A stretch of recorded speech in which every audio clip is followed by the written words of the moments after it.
Welcome back, everyone, to our happy fun times in Barovia.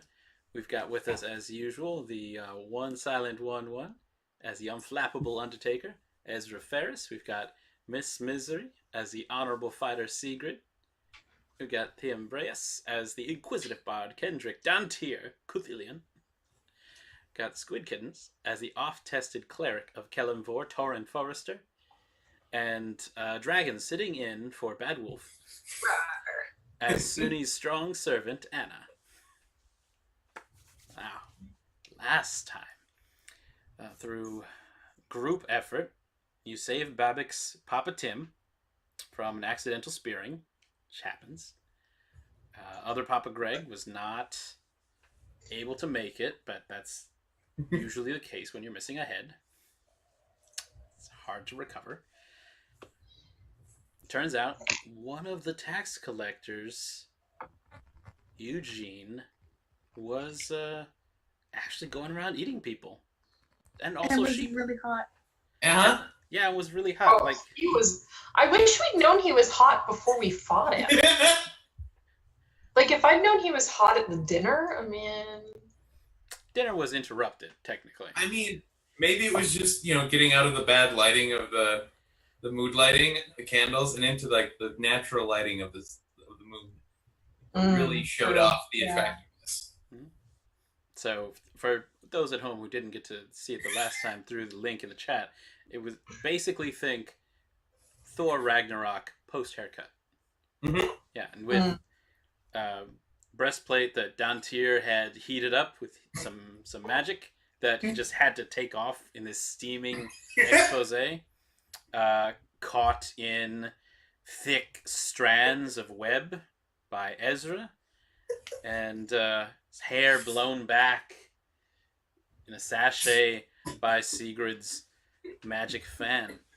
And it was just a sad deal that a sad, sexy deal. Yeah. The good news is he did get away. He's not expired. There is a beefcake on the loose somewhere in Barovia. Though maybe have some deadly smooches. That's as he keeps eating people. That kind of thing. Ugh. Dark. It was a brutal fight. You did have your new friend Victor Valakovich show up with an old man named Rictavio, while Victor's undead kittens and cats were kind of comforting everyone, distracting various parties. Rictavio got to pull out of his backpack something to calm down the saber-toothed tiger that was also on the loose, because, why not?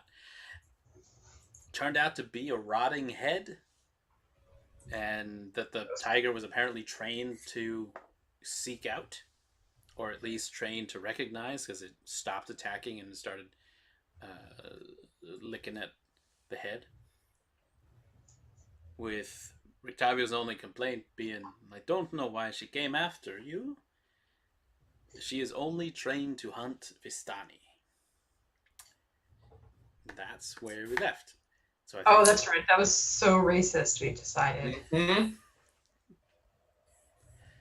So you've got Rictavio here. He's kind of in a colorful suit. It's just a shade above mustard yellow. Got some of those nice welder type glasses on. Very charismatic. He's got his hair swept back in kind of a Count Olaf style coif. And Victor has stopped throwing up. He apparently got here in a big hurry, and athleticism wasn't his deal. He was real interested in how you all use magic, though. And is kind of like, pacing a little bit from foot to foot. And he knew Ezra did magic. He kind of traded spell books a little bit. His fine familiar work that she ran into him in the woods was, this is where all these undead cats come from. These skeletal, furless grave babies. Who we have one still at Sigrid's feet and kind of just curling around in like a figure eight through your feet. One has now pad it out onto Anna's chest, because I think last she was down on the ground, having been gobspittled by some kind of green acid expelled by the hot man. And so there's like a cat just like licking up whatever this is that's on you. Oh. Oh, that's probably not healthy. It's hard to die twice, though you can do anything. It's D&D. So the snow is coming down. The sun has set. Oh, dear. You do see a pair of torches coming up from down the south of town, getting closer. As it approaches, it's a rather large man and one of the town guards behind him. They're both carrying a torch. This man is bald, but in a way that you think that he might be shaving his own head. Or from the sour expression on his face, you think maybe his hair is too afraid to grow.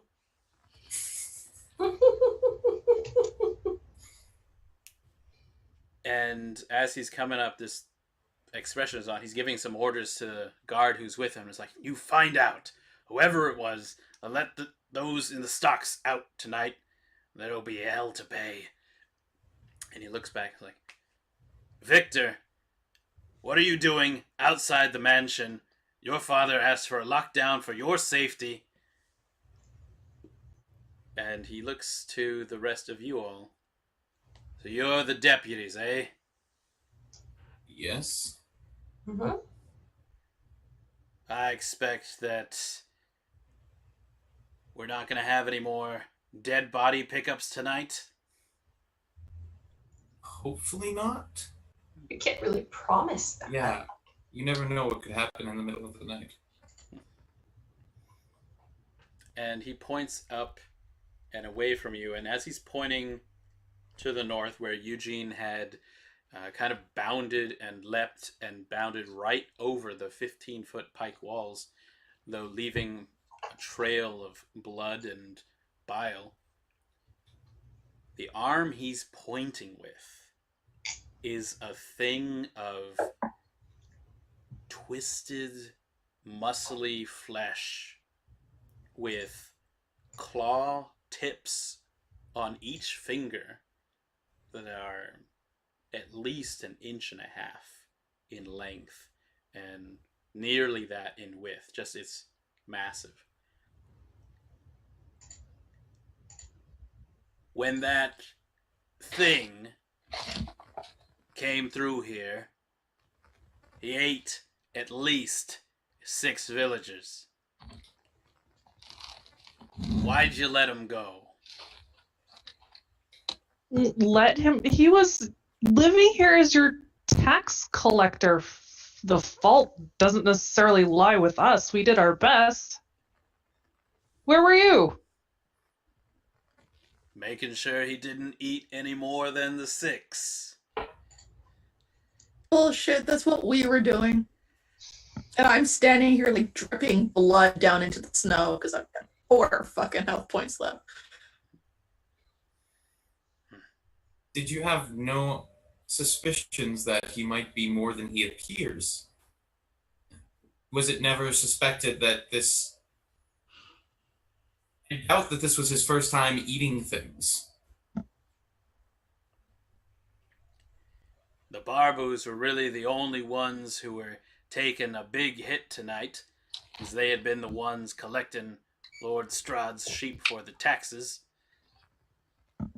Everything went a bit too quick to get all suspicious-like, and the burgomaster seemed to vouch for yourselves, otherwise my money would have been on the newcomers in town, causing the loss of sheep. People of Alaki are simple folk here. Burgomaster's just looking out for them. Eugene was never really one of us. He visited town to town doing his collection. What about the other tax collector? Have you made sure that she's not what he was? My men have rounded up Scarsha and her doggy deer. We'll be keeping him at a secure location tonight. Make sure that Eugene and her weren't in any cahoots. Toren has been like staring at this man's arm the entire time. Does it look like a cursed thing or like was he born with it? Like Toren, it's not. Maybe it's Sarah. Maybelline. What would Torin think if this does not look like a very regular kind of arm? It's certainly a bit bigger. And you get to hear his name as Victor is kind of rounding up his cats and saying, Isaac, I had to go out. My friends were in trouble and I needed to talk to them anyway, and Isaac, who's the sheriff in this town, has now pulled off his great axe from his shoulder, and when one would normally put their hand on the haft, it's something that always emphasizes the size of such a weapon. But with his right hand claw on the polearm section, almost looks like a toy. Victor, your father wants to keep you safe. I'll keep you safe. That's my sworn duty. We're going back to the mansion. Octavio, you doing anything tonight? They could use a lot of calming down there at the inn. I think it would do the town a lot of good if there were something calming them in this way. You still got your viola. The old man, by this point, has disappeared the head bundle and is currently tying a muzzle over the mouth of this saber-toothed tiger. I do think that I could affect something like that. I may need an escort back to my carnival wagon, though. Make sure that it's safe for my pet here. Safe for your pet or safe for the people in the town from your pet? Oh, he's harmless. No. Really? I think he bit me a couple of times. is Anna still laying on the floor? She says this. No, she's not. Like, I beg to differ. Rictavio will be looking at Anna on the floor and trying to look at her face and not really paying attention to the wounds that are definitely on her. It's a surprising thing. You don't look like you are of any Vistani descent. Have you been... Are you from around here? I don't think I recognize you. No, I'm not. Right. Well, then you should be fine. And even with the muzzle on, the saber-toothed tiger has now sniffed at Rictavio's backpack and moves a big 6-foot tabby cat paw in Segrid's direction. Then Rictavio kind of like holds back on her reins. You also don't appear Vistani, or have you perhaps, and now he's tugging it back, met up with them? Now, hi here. Bastani were the first people to show us any kindness in this place. I'm completely ignoring what happened in Rasnu. Just Well, I suppose there could always be some strange folk around. Could have been that they pretended to be Vistani and They were get Vistani, No. and they were extremely kind to us. Hmm. They No, were definitely Vistani, well, from what I've heard. Just remember that I wasn't there. won't I wasn't there deny at the time, but won't deny the truth of your lived experiences. Well, would you mind giving me a hand with a little darling here? We can get her back to the wagon, and I think with a good wolf steak, she'll be okay for the night. Sure. And Dantiir will make his way over to the person he does not trust. Yeah, I'm not helping. not helping. I'm just staring at him like, what the fuck is wrong with you? And he doesn't like actively help, but he'll like go along with. At least monitor if the saber-tooth tiger gets loose again. Okay. You can cry out a warning as it mauls you. It's fine. Yeah. Some folks' role in life is to be an example. So, Sheriff Isaac is going to be prompting Victor to head west towards the Vlakovich mansion. He has sent his guard out to find out whoever let people out of stocks, and after Dantiir is taking Rictavio back to the stables where the carnival wagon is, where do the rest of y'all wander off to? You do Where have can we sleep? There's a couple places about town. You see, this is certainly a place of businesses. There's tall church. You can see the church bell even from here, the north side of town. Looks like that might be St. Andrew's that Ismark and Irina had been talking about. There's a toy shop, coffin maker, place called the Blue Water Inn. That's closest. I'm just down for the Blue Water Inn. Although Fluffy. taking refuge in the church might not be a bad idea. I want a bath and a bed. I want a bed. I want a bed and a bath, but not until after I've slept. You can stay in a church if you want, Toren, but I'm not leaving you alone. I promise I will stay there and be quiet till the morning. I'm not going to be functional till the morning. I'm going to go slip into a small coma. I will follow everyone wherever they go, but over the next 10 minutes, I'm going to be casting my last spell because I can't guarantee we'll actually get sleep.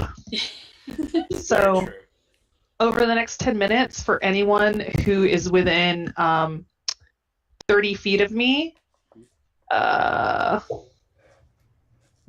on. You're going to get, hold on, one. Because I only have a third level spell slot left, so you get one more d8. You're gonna get 24 points of healing. Nice. Nice. Wow. Holy crap. That is quite necessary. All right. I'm bleeding a little. You said 24? 24 points.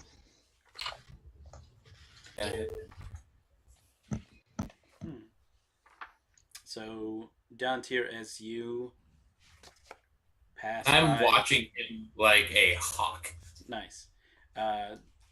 Actually, give me a perception check for that, then. He's trying to make some small talk, and I just want to make sure... I got a 9! All right. So, you're barely recognizing things out the corner of your eye. It looks like most of the places around are like houses. There's some... There's some two-story ones, like townhouses. A lot of them are just a step up from hovels, and there's at least one other manor in town that rivals the size of the church and the burgomaster's place. But your eyes are on Rictavio, and so You see him as this old man. He seems to be at least capable of leading a saber-tooth tiger.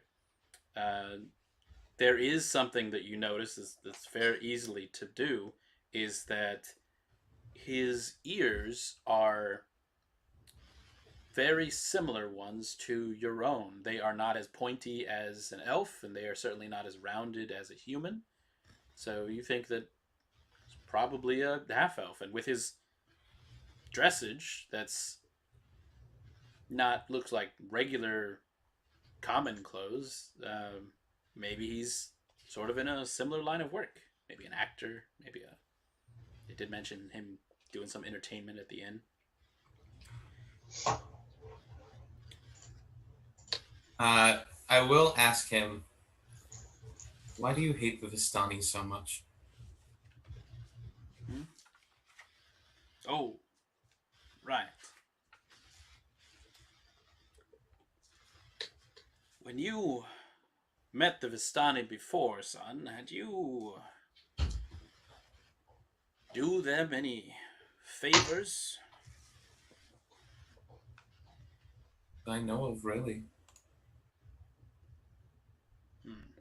Did they ask you of anything on to do on their behalf? No. And count yourself lucky. When the Vistani don't get what they want, they have powers and displeasure that are not easily suffered. I can say that about a lot of people that I've met before I even came to this place. True. True.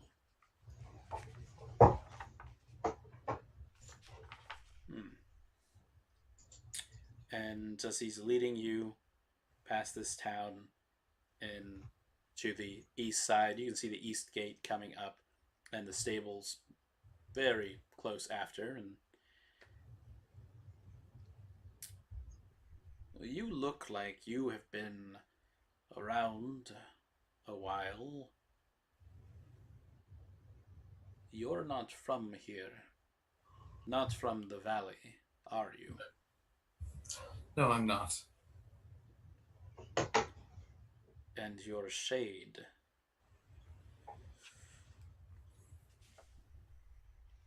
Are you...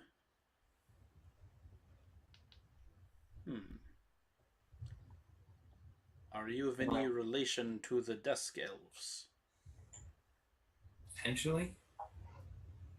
What Not does quite this mean? sure exactly. If you had asked me a month ago, I would have told you no, I'd never heard of them. Neither did I before coming to this place. It is only within the last month that I met them just west of Balaki. They are a sad group. Just west. Oh, yes. Outside of town? You did not... Ah, you must have come in through here, through the east gate, huh? Yes. The others who were with you. There were a glow to their eyes and otherwise a dressage to their clothes that the coats looked native, the complexions did not. Do I take it your companions are also not of the valley? That is what they had said, yes. Then you are stuck here, as I am. Are you not from around here either? No. For more than 3 decades now, I have been across the Sword Coast, Kalimshan, the Moonshay Isles, even so far as the Sea of Glittering Stars in my hunts. He gave us his name, right? Rictavio. Yeah. Since he's apparently been everywhere, would Dantiir have ever heard of him? That's a good question. You can roll me a history check. What's one? 17. Nice. You think Rictavio sounds real fake. Mostly because he's droning on and on the self-soliloquy. He's like, they call me hero. They call me sage. Master hunter. And like just adding titles, but in like a kind of a like sad, morose kind of way. No offense, sir. Maybe it's because time works a little bit differently apparently here. I've never heard of you. Of course not. I forget myself. And by this time, you've now reached the stables, and he does pull out of his backpack another wrapping, though this one is just a butcher paper. And he unwraps it, and the saber-toothed tiger is getting very excited. And it does look like a very bloody and rare steak. And she says, hold this. Gives you the reins. This muscle. Really? Yeah, it's simple. 1 minute. And he takes a okay. steak, waves it, and tosses it inside his colorful wagon. It says Rictavio's Carnival of Wonders on the side. It's like, okay, let her go. As soon as he threw it in there, Dantiir let go. And he closes the doors right on it, and where it looks like the padlocks have been burst, he at least gets them close together. It's like, do you have any skill in mending? No. He'll pull out from a pocket a small hammer, silver, and he will tap it. And as he does, there is a chime like that of a silver bell. And you see the chain links regrow until they are solid, and the padlock locks itself there. And then he's holding the tiny hammer, and then that was the last one I had from Waterdeep, I guess. It's going to be a while. Hopefully not break this chains again. He rattles it. And he turns to look at Dantiir. And he moves his hand over his head to his bald pate as if to wipe sweat from it. But as he does so, you see when his hand leaves, the man has transformed. Not too much, but his half-elf ears have now become fully rounded. His clothes are still of the same style, but his face has become very edged and lined with crow's feet around his eyes, deep set wrinkles in his brow. This man looks like, now clearly human, has lived a life of great stress. Dantiir's going to take a step back, and immediately hand goes to his sword. It's fine. Nothing to worry about. If I had a gold for every time I had heard that, you'd have one dragon, I think. At least this night. Tonight, maybe. I am not Rictavio. That is true. That is what I am known here, while I am on the hunt. You will have heard me by my proper name. Rudolph van Richten. I was going to go with the red-nosed reindeer. And does Dantiir know that one? Absolutely. Okay. This would be in the colloquial. If you know anything of vampire lore, this would be along the lines of the Van Helsings or the Belmonts, whichever's your favorite vampire hunters. It's Sweet. sometimes said that Rudolf von Richten is dead or has died. Certainly, no one has heard from him in a little while. I wonder why. I will be brief. I am here on the hunt. I am Okay. reaching the end of my age, yet my story has not concluded. The Vistani came to me in need one night. They brought me their wounded and asked me to save them, as I was a great doctor, known at that time. Their friend they brought was of 2 dire wounds that I could not cure.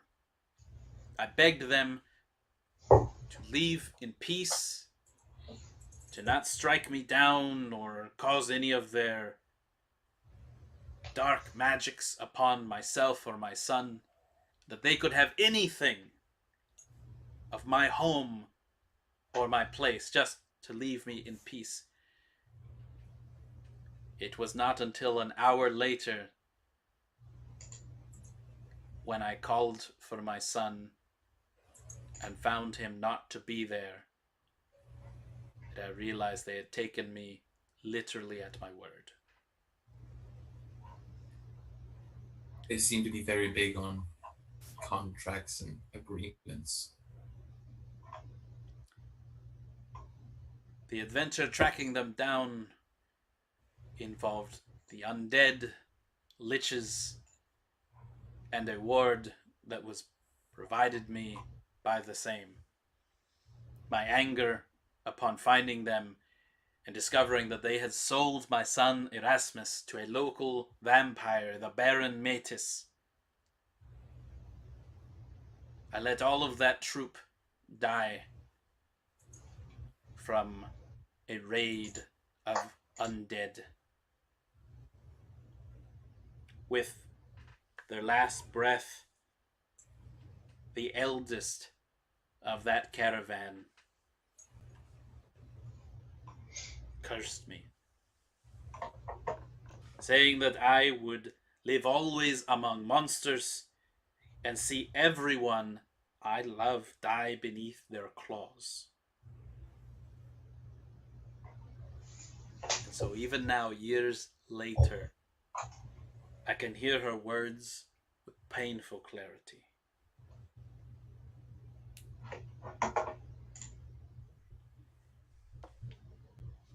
I have hunted and claimed and saved, and this is why they call me hero and sage and monster hunter, but I am tired. And so I have come for the greatest hunt.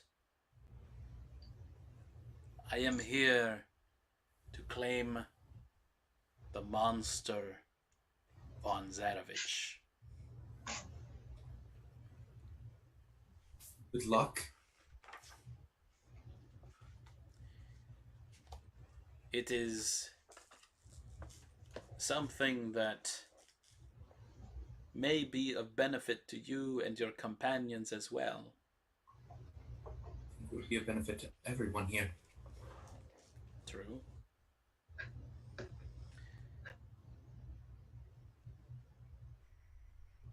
You say you're not sure if you are of the Dusk Elves.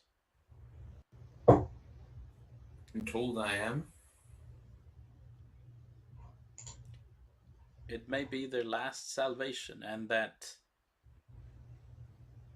other who was with you, the one with the glowing eyes, is he also of the same? It's my brother.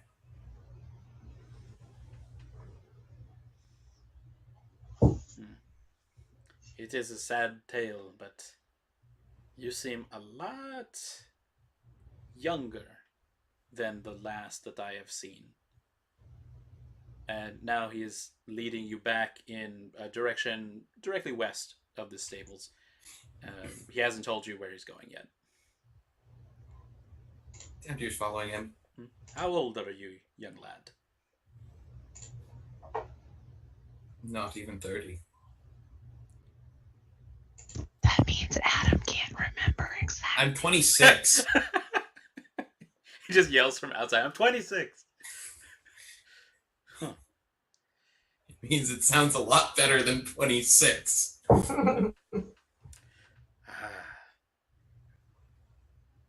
The other one, your brother, how old is he? May I inquire? Why does this matter? I have found in my month here, as you say, time does not work the same in this valley. There are tales among the villagers that 1 year ago, a wizard, a mage of powerful magics, was here and confronted the vampire himself. There was battle. Strahd was said, well, Strahd is here. But for a day and a half, he was not. And the mists were said to have cleared, and the vampire was not seen for that time.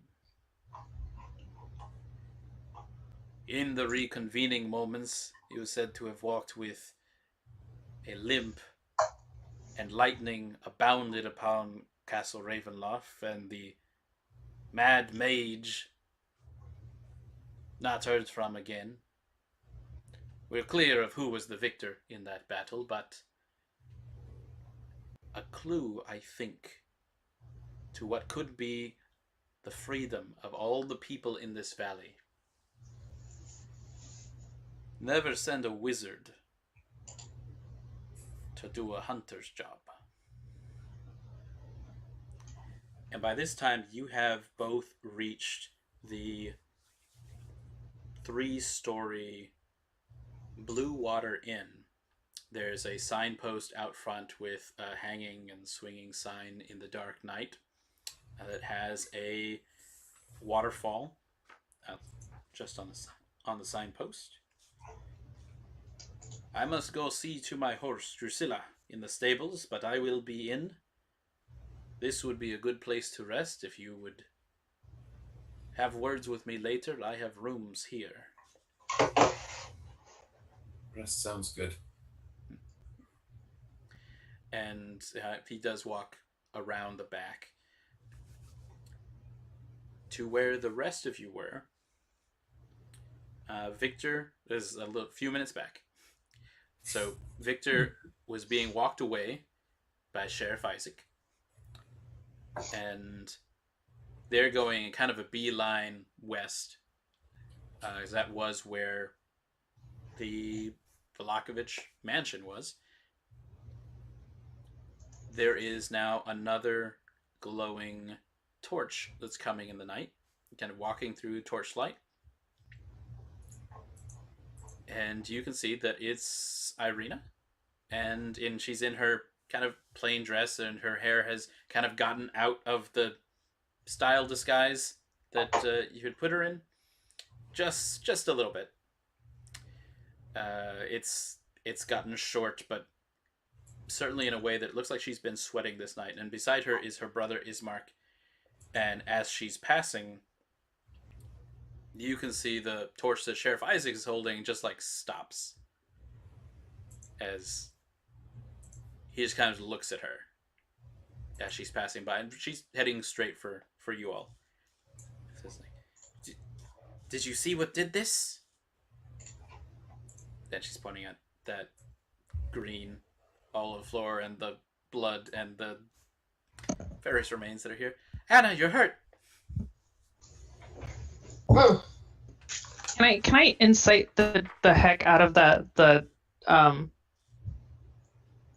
Isaac's look-ins? Sure. I want to know why he's staring at her like that. This is D&D. You can do whatever you want. I'm gonna do that then. Do whatever we want. I'm gonna do what I want. 13. Now, it would be maybe a little difficult to tell otherwise in the dark, but they've got these torchlights so close to their faces. The look that Sheriff Isaac is laying down upon Irina, it's certainly her. Not anything on Ismark, though he is next to her. There's almost like a wistful attention to it. Like his eyes are almost unfocused, but is looking expressly at her face and head. So, what's Toren's experience been with lust?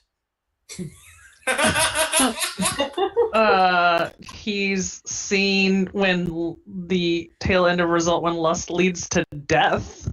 I don't know that he's ever experienced it himself. Oh my, that's a very tragic fade to black right there. All right, well, this doesn't quite look like it, but there is some passion in this look. Like Sheriff Isaac is either trying to remember something or is just otherwise been captured by something of Irina. And only when Victor, one of his cats, kind of starts meowing very loudly, and it's like, I think she needs to be fed. We should probably get going, Isaac. And Isaac kind of shakes out of this reverie and goes forward. So, Toren, your impression is Sheriff Isaac is not in lust with Irina, but it also probably hasn't recognized. She also hasn't been recognized yet as like a burgomaster's relation. Okay. But there was something that caught his attention. Okay. To Anna, Irina has taken out her brother's handkerchief, just like ripped it out of his pocket, and is trying to clean off part of the green gunk that has gotten on your clothes. It's like, oh no, I don't know if this is going to come out, Anna. Is there a bath somewhere? Yeah, I was just coming from the south side of town. They had people in stocks, even as they were dying. She lowers her voice like, I let them out. Yes. And Anna's just gonna stare at her for a second and then go, is there a bath somewhere? Right. The Velakoviches said that my brother and I could stay. They know us, but they have, I don't know if you noticed, but that man with the arm, he's the sheriff here, and he's just a little weird. I think that we're going to be better off staying at St. Andrew's Church, and it's not I talked to Father Lucian. They have like it's cold water, but Toren has like sidled over towards Irina and is standing like, see, this is what I'm talking about. We're good. Church is the place to be. What if we take a bath somewhere and then go to the church? Ismark is looking at you like, bless you. Bless you, Anna. Please talk some sense into this sister of mine. They've got a large blue water inn here in town. I have some gold that we took from the manor. Our manor, not theirs. I was really hoping it was the latter. No, the Velakoviches, they're fine folk. They're just a little weird. We haven't visited since we were children here, but have you seen the posters around town? They have a festival every 10 day. The blazing sun is supposed to be in 2 days from tonight. But and now he's gotten close to where Anna is, and Irina is just like trying to clean this off. What smells like rotten meat? Ugh, it's probably me. And he takes like a close sniff and like, I'm sorry. It's. But he looks at Sigurd's like, were you wounded? I just hold up the stink fan and just Woof, woof, woof. I like just lock it on a little bit. Go away. Wait, Why? Secret is like, any of you guys play Diablo 3? No. You fantasy Diablo 3? Yeah, all the time. The video game, Diablo 3. There's I these played it. pants that you can get that are like these magical pants, but what comes with them is like every like 30 seconds they like basically fart. There's like a fart cloud that goes around you. Ah. Ismark is now holding his hand over his face, like, "Oh, I'm sorry, Lady Segrid. I did not know it was a tool or special family heirloom, maybe." It was a gift from Miss Donnie. And I wrap it back up and put it away so it doesn't. Oh yes, they have many items of trade and things. Yeah, I guess. And he looks over at Ezra, and Ezra looks fine, I think, except for the some The wounds. bleeding. Yeah, except for Yeah, the well, bleeding. no, I healed you up real good. Oh, that's right. I'm not like, well, covered in blood. Okay, just for the dried blood and that. It's like, He's not paying attention. He's just like taking notes. perhaps you would like to do that inside, sister. Father Lucian said there would be room enough for you, but I think for the rest of us, we would be better off at the inn.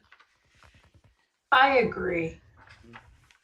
Yeah, I want a good bed, not a pew. And it's like, and maybe even you, Irina, and come on, it'll be slumber party like when we were kids, last visiting. If Arena goes to the church, maybe Toren can go with her to protect her. Well, I was going to suggest that she stay with us, or we all go to the church, because let's not forget why Arena is here and why she needs protection. Church is probably best for her. I think Toren's having some sort of seizure. Like, I don't want to say it out loud. Does I'm everyone stabbing my know? neck with 2 fingers. Like Irina is staring at you, and it's like, but Ismark is just giving a big thumbs up. It's like, I just need some form of agreement. I don't care. I do care where we end up, but I'm probably not going to be where I would prefer, but I would prefer if all of us were together. Mm. if we were all together, I think we can always make a good show of things. And at the very least, let's bath and meals, and then if we do split up, it will be with protection. Yes, bath and meals. You all look terrible. We all feel terrible. Okay, let us go. I'll take you to the inn. We'll pay for rooms. I hear that they even have some of the finest wines here. Dragon Crush number 3.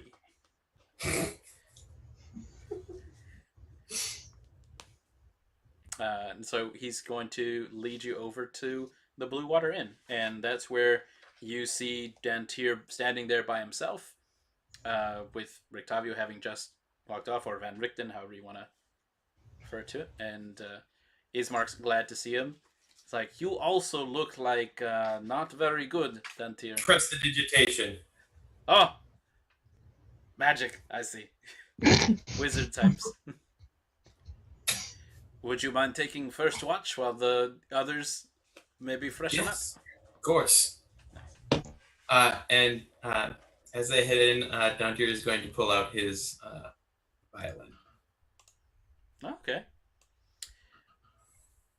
So the Blue Water Inn, now that you're all there, it's got nice gray smoke coming out of the chimneys. It's a rather large place. It's got a nice stone foundation. There's even a handy well on the outside. And the roof is maybe sagging a little bit, but it's got that kind of homey feel to it. And nobody here, well, nobody here that they would be paying quite as much attention to, but for Ezra, because you've been kind of taking note of things that have been maybe a little weird happening, there are 4 ravens that are just kind of perched on the roof of the Blue Water Inn, and they're like standing next to each other, like they're just getting there for warmth maybe, or certainly not having conversation, except for the chatter that they seem to be speaking of that kind of looks like conversation. It's weird though. So let me see. I've got a map on here. Hey, maps are cool. And what can you all see right now in Roll20? Maps mean death. I see. Black. I see just blackness. If you go down to I the see bottom- everybody. Yeah, I see everybody. We're at a We're in door. the bottom right The corner. door just opened up. I don't see anything. I do not see anything at all. Mhm.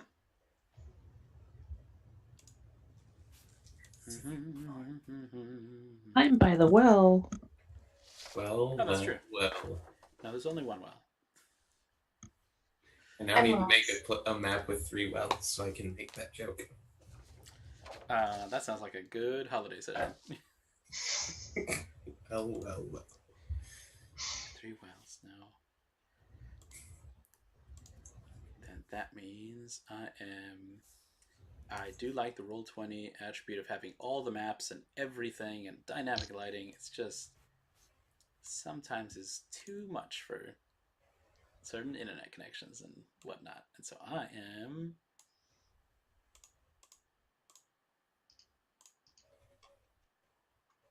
turning all of that off. Boom. Ooh, I see things. Yeah. Look at that. A lot of things. Look at that horse. That horse is huge. Uh-huh. There you go. So you should be able to see all of yourselves at the front of the Blue Water Inn. Yes. There should be an inside. There's a lot. Let's see how many people. This is after about 7. So that means that we've got let's say we've got a lot of people in here tonight. You know, nearly dying usually helps with customers. They may want to drink a little bit. You see that this has been enough minutes passing that Rictavio has kind of come in from around somewhere. So I guess there's like an inner door that leads from the stables to inside. He's talking with a lady there at the bar. And there's enough people around having drinks that they are kind of all looking towards where Rictavio van Richten is and waiting for him to set up at a small stage that's here on the south side of the bar. Kind of those quick glances that are going from one side to the other. The lady at the bar is filling up a nice drink for him. And he gets to turn and see all of you come in and does see Dantiir with his viola. Did you say you had a viola, Dantiir? Mm-hmm. He's got a viola. What are the odds? I know, right? It's Viola off.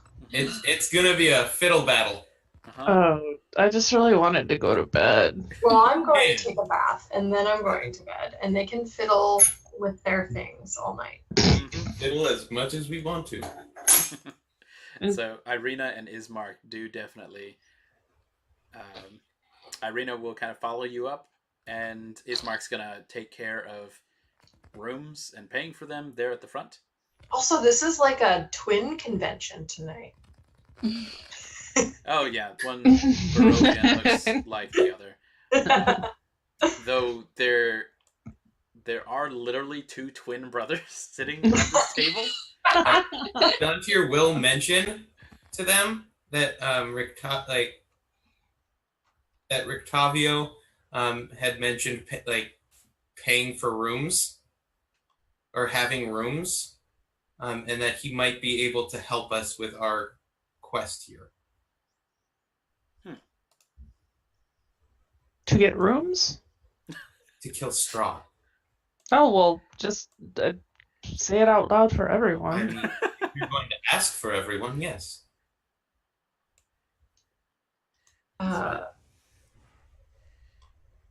We can talk about it after you all bathe. Let's see. So we turned off this stuff, so that means that there are rooms on the upper floor just in this map that you can see too. Hooray! Yay. So you can move yourself to any of the rooms there except for this one in the bottom left corner. That one is locked at the moment. Okay, well, we're going obviously to the one with 4 beds. Goofiest bed. Ooh, this one. No, we're all. Ugh. Toren is like standing in the hallway trying to keep track of everyone. It's just like, children, no, children. Jim needs a host fads. There. I think Irina's also kind of with a little compunction, a little bit of decorum. Maybe saying it's like, oh, maybe we should. Yes, maybe the one with all of us together is the best. And I think Anna's already bouncing on the biggest bed that she found in this place. It's the door was open. Looks real comfy in here. There's one window and the drapes look real rich. There's even a hearth. The perfect room for me. It's perfect. It's just brilliant. I don't. Does it look like it's for guests? Like if I peek my head in the door to. Looks like it's a magnificent 4-poster curtained king-size bed. Fluffy pillows. There's a couple of feathers nearby, so feather pillows. Black feathers though, so that's just might be local stuff. Black gooses. Like a pillow that is both comfy and depressing. Yeah. What better Barovian pillow are there? That is legitimately what Barovia is. Depressing and comfortable? Yeah. Yes. If not depressing and comfortable, then it's no Blinksy. It's not existential crisis. It's not Blinksy. Oh my god. So downstairs, Rictavio has started up a viola battle with Dantiir, I think. Mm-hmm. If you could give me a nice performance roll. 29. Jeez. So after like a couple of minutes, it's just there was a little bit of back and forth, and then Dantiir just gets into just the most intense. It's like when you see like the videos of like the child prodigies, and they're just moving. Their fingers are moving so fast, and if you've ever played the violin, it's terrifying to see. And he's just clapping, and Rictavio seems to be like your biggest, boldest fan, and he's saying like, Dantiir Cuthilioni, 26 years young, so a master of the craft, and the whole crowd is like forgetting a little bit of their awful and traumatizing night. No one I played here, the song. yeah, You're no, over. no one here has lost someone directly. They had enough wherewithal to come over to the inn for food, for drinks. Someone has come up to the lady at the bar, asked for something, and says like, no, we are out of the champagne. That's not been for weeks now. And it's the kind of the two scruffy-looking men in wolf fur. Meanwhile, Dantiir, the two twin brothers have gotten really close to your part of the stage, and they're your most vociferous, boisterous audience members. They have been kicking it back, and when the woman at the bar like says like coin before more drinks, they pull out like a little sack of coins, and she like nods and she keeps going. Meanwhile, up at the top, there are warm baths that are prepared in a section not shown, but theater of the mind, so that all of you absolutely gain the advantages of a short rest at the very least. And Anna, do you have any change of clothes? Yeah. Yeah. 5. Yeah, she has some. She has like, I think I have in her, hang on.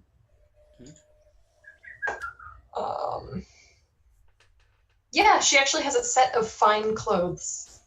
Okie doke. So nice with it. Toren, you still have all of your stuff. Segrid and Ezra. Segrid, you had most of your things taken at Castle Ravenloft. And Ezra, you stumbled into this land. Yeah.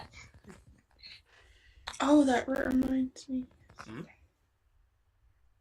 They, Madame Eva said our stuff was in this town, right?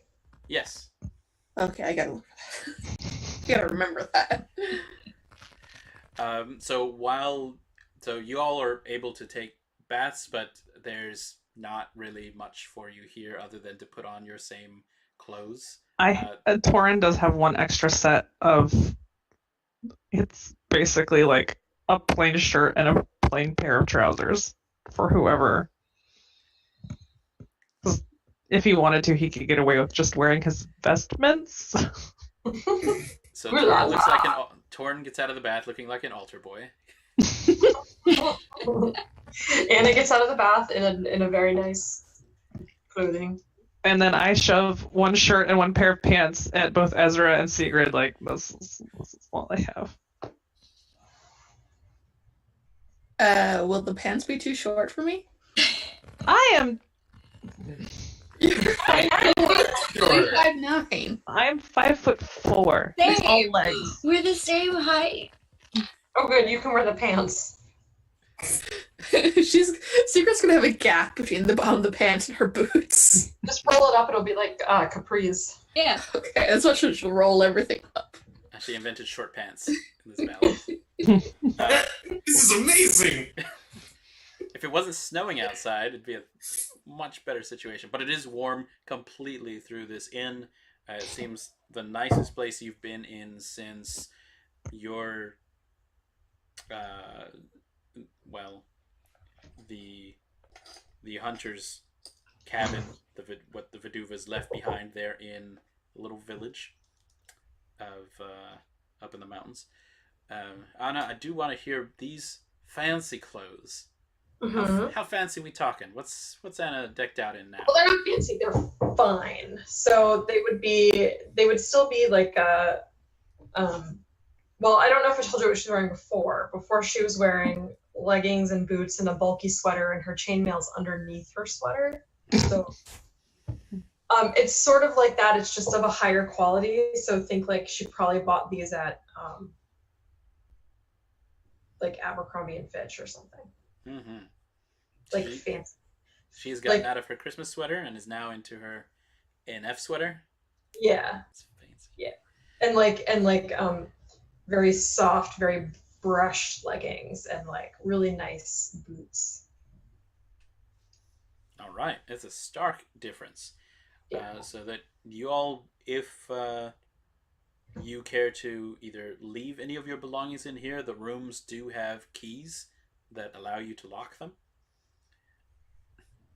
Oh, Anna does want to do one thing before she heads back and joins everyone. Mhm. That envelope that the possible sheep killer gave her, was there anything in it, or was it just an envelope?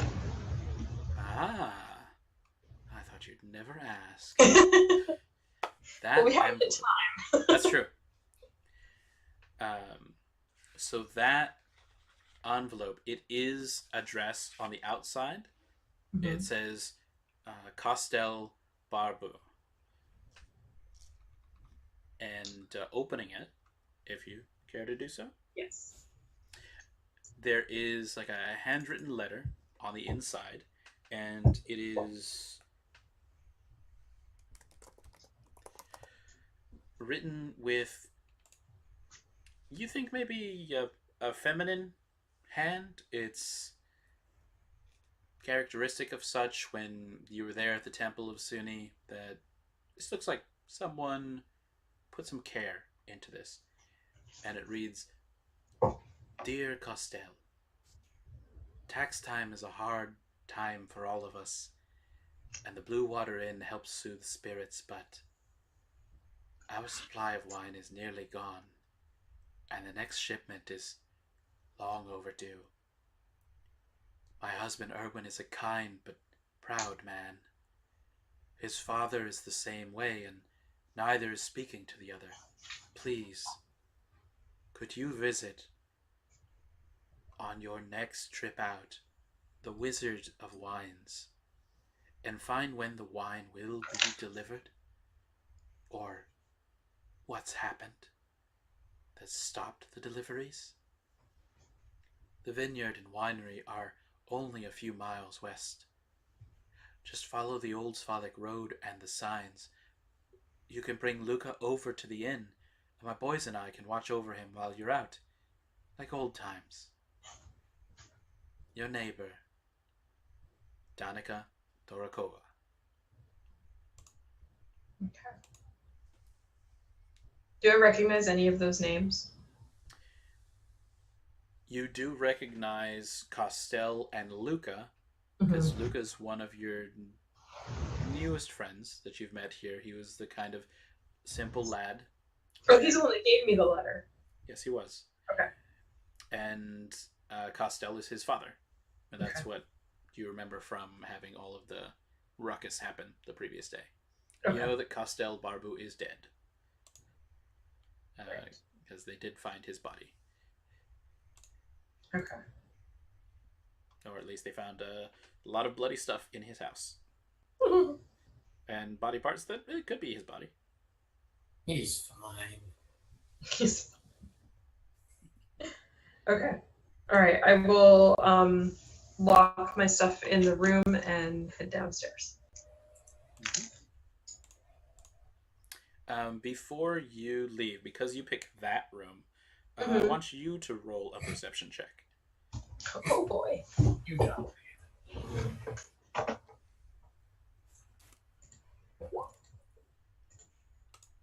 To minimize things. Mhm. 13. Okie dokie. There is. How do I put it? Death. There is death.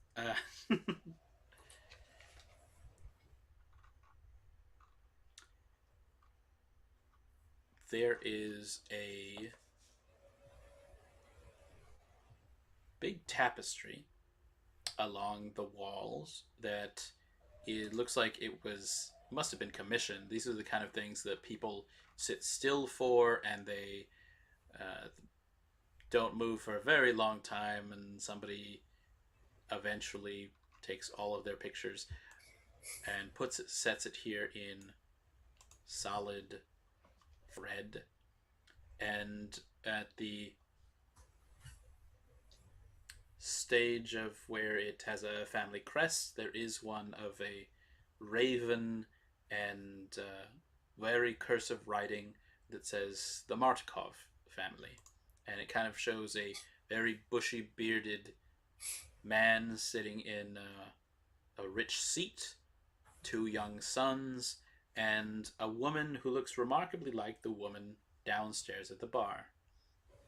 And so as you're following that and looking at the faces and things, your eyes kind of lead from left to right, and you do hear like a thud.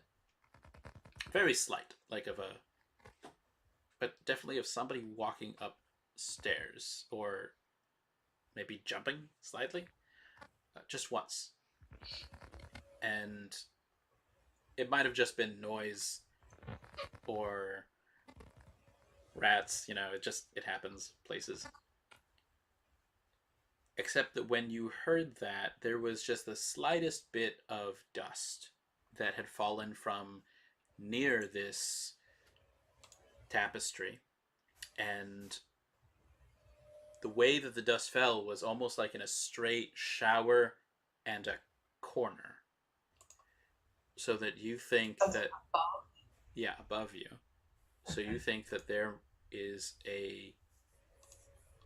just a secret access here to what must be that third floor, that little roof part. So if I push back the tapestry, do I see anything? Behind it, it looks a little dusty. But there's a couple more of those black feathers that fall to the floor. Could I push on the wall? Which wall? Just behind the tapestry? Just behind the tapestry, yeah. Sure. Wait, where is the tapestry hanging? I'm sorry. Oh, sure. It's on the wall facing right the here. hallway. Okay. And then where did I hear the noise coming from? You heard it coming from just above and to the right.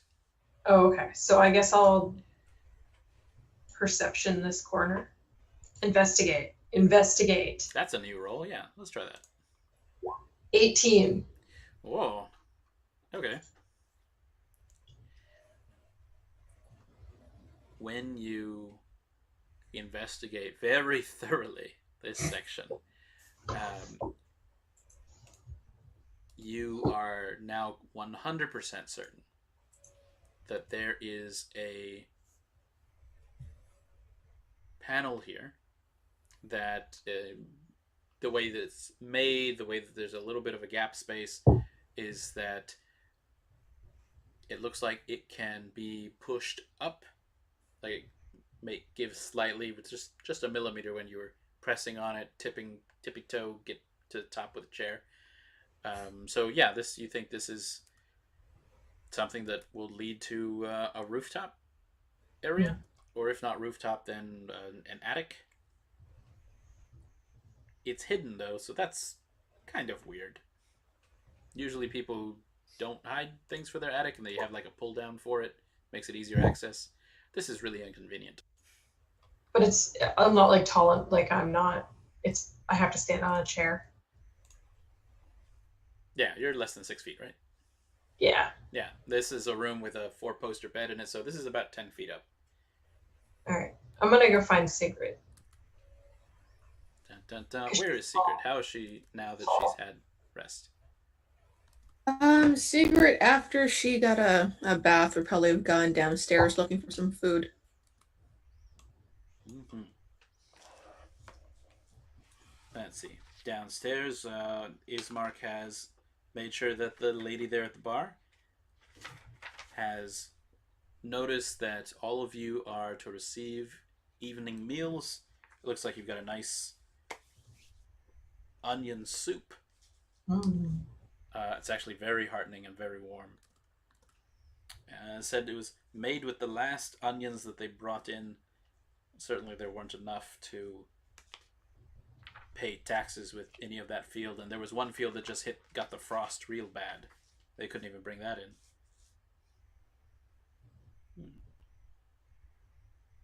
And meanwhile, Dantiir and Rictavio up there are just like violating it up. It's like dueling banjos. What's Ezra doing? He'd probably just be up in that room at the table, translating different spells from one language to another. Very fun for him. He got a lot of ideas.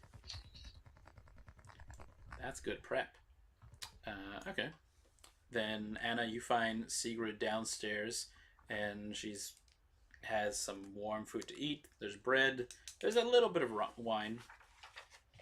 They have mostly water. But everybody has at least gotten like a half cup of wine. I think Anna will eat first, and then hey Sigrid, Yes. can I stand on your shoulders? Maybe. Why? There's there's like a secret door in my room, but I'm too short. How tall is she? She's like 5'6". Oh, okay. Yeah, I guess I can give you a boost. Okay, let's go. All right, I'll follow her up. Okay. So Ezra's in her room. I think Irina's also going to be there in the same room with Ezra. Just Ismark didn't want her to be by herself, and Irina's just trying to make small talk with Ezra and say like, okay, so you know magic. You know that thing, magic? Yeah. Just a little bit. Yeah, she has already gotten back from where they hid it in the wagon, her sword, and so she's just like cleaning her sword and sharpening with a whetstone. It's a little incongruous in this room. She has this huge weapon. Like, but what kind of magic do you know, Ezra? Like different elemental type spells. Like I can make fire, and I can do like some icy things. And well, I haven't practiced it since I've got here. But if I could probably, those little cats. Did you see the cats? Oh yes, Victor's cats. Oh, he's grown up so much, and I think he's They were talking about him in the village. They said that he's also kind of a recluse. I did confront them finally when they were talking about him in, I think, a disparaging term. They called him necromancer. Necromancer. New life goal. Catman. Oh, how funny. I do not think they meant it as a compliment. No, probably not. He said as just before I left, he said, back when the dinner was going all right, he said he wanted to show me his doom sometime. His doom? Actually, Ezra, you might know this. Ezra's been in his family's funeral parlor all his life, learned some of Kellenvor's teaching. What does Ezra know about other magic users? Strong ones, mages, wizards, things. Oh gosh, not a lot. He only knows what his mom taught him, and she learned from her mom, so it's a lot of family heritage type magics, so he doesn't know anything of the greats. Okay. Then we'll leave this one to a dice roll for, let's do it for Arcana then. Okay. So, 19. Okay. Oh, dang. Okay. Hey. So it would have been something that would have only been heard in passing, but it sounded so unique that it's one of the things that Ezra has written down. That a doom is what the lair of a lich is called. So, dragons have lairs, people have castles, liches have dooms. Okay, that's actually very interesting to hear. I also want to see this now. Okay. Like, I'm sure it's fine. He's doesn't seem the type to leave. Good people can have dooms. It's totally normal. I mean, it sounds like doom. That It's just the word. It's just the. It sounds scary, you know. I guess. He said that his parents were getting ready for a festival coming up, something of the blazing sun. That we could go and visit him tomorrow, I guess. That would be great. We should do that. Okay. You want me to try and summon my own? I don't know if it'll be a cat, but I could try. I have the spell here. It's infernal. You can do it. And Irina would love to see this happen. Or at least everything that she is saying is that she would love to see this happen. He's just gonna believe her. All right. Okay, I'm gonna try and cast Find Familiar, but there's like a whole bunch of like chalk, and I took everything off the table. And I was like writing it in chalk, and I've got like little bits of random herbs and such. Ezra Pheras, this is a rented room. It washes Make off. sure you burn in a brazier, not a brazier. Irina says, like a bra? What? Anyway. Okay. So that's happening. I'm going to say that takes an hour? I don't know. Yeah, I think it takes an hour. All right. That'll be fine. Protection. While Segrid and Anna are now coming back up the stairs to that golden room, what's Toren doing in his vestments? Hey, everything's covered. He will be hanging out downstairs in the common area, listening to conversations, and most pointedly trying to take a position like towards the door so no one can leave without him knowing about it from his group. Hopefully. He doesn't trust any of them to behave or stay here. And he's really tired. Sure. And he would love some onion soup. Ismark will bring over 2 bowls of onion soup and a half flagon of wine. They seem to be low on the purple crush, but they have soup. That would be very, very welcome. And he starts pointing out people that he knows around the room. He knows, at the very least, those twin boys or twin men that are kind of hooting and hollering there at Dantiir and Rictavio. That those ones are the Wachter brothers. It's Nikolai and Karl. They aren't royal. I mean, they are nobles. They're not the ones who are the royal family for here. Those are the Vlakoviches. And but so he says, like, they're from a rival house. They're not bad lads. They just maybe a little annoying sometimes. And he does point out the 2 men who are sitting like kind of near the back of the room. Those ones in the wolf furs. I've heard of them by deed and name only, but they sound exactly like the stories. There's Sildovich. He's the one with the bald head and the great beard. His brother there, Yevgeny. What was his name? Yevgeny Krushkin? Oh, maybe it's not his brother. That's a different last name.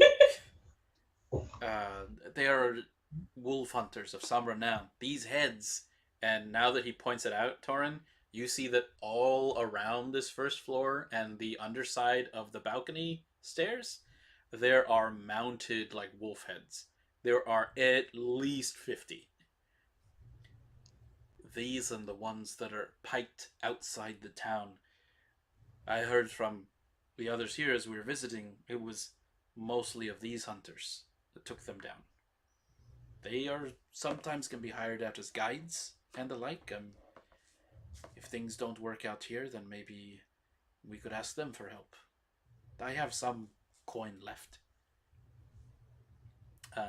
By this, he's kind of been tucking into his onion soup at this point. Mm-hmm. Got that. All right.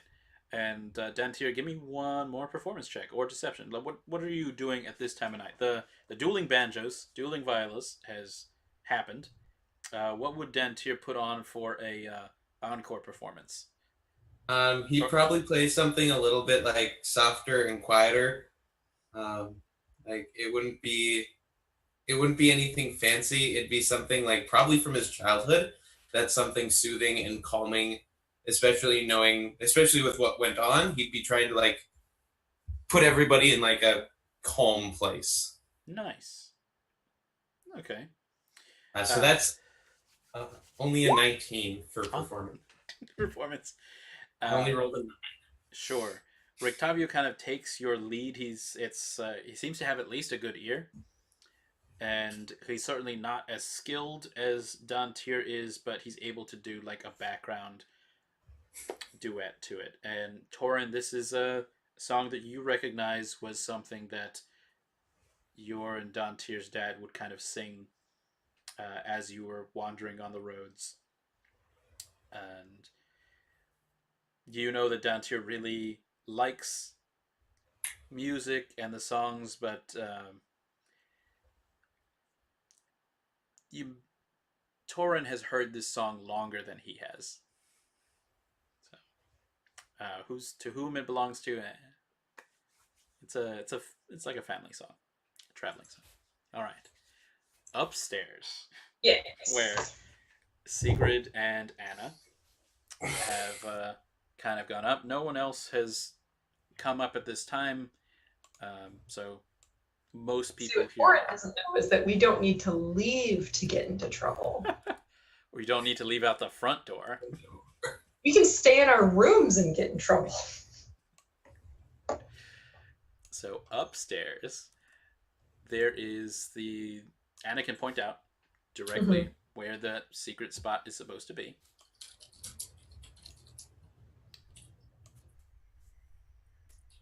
And I think if you stand here, I can climb on the chair and then climb up on your shoulders. All right. Get everything in place. Sure.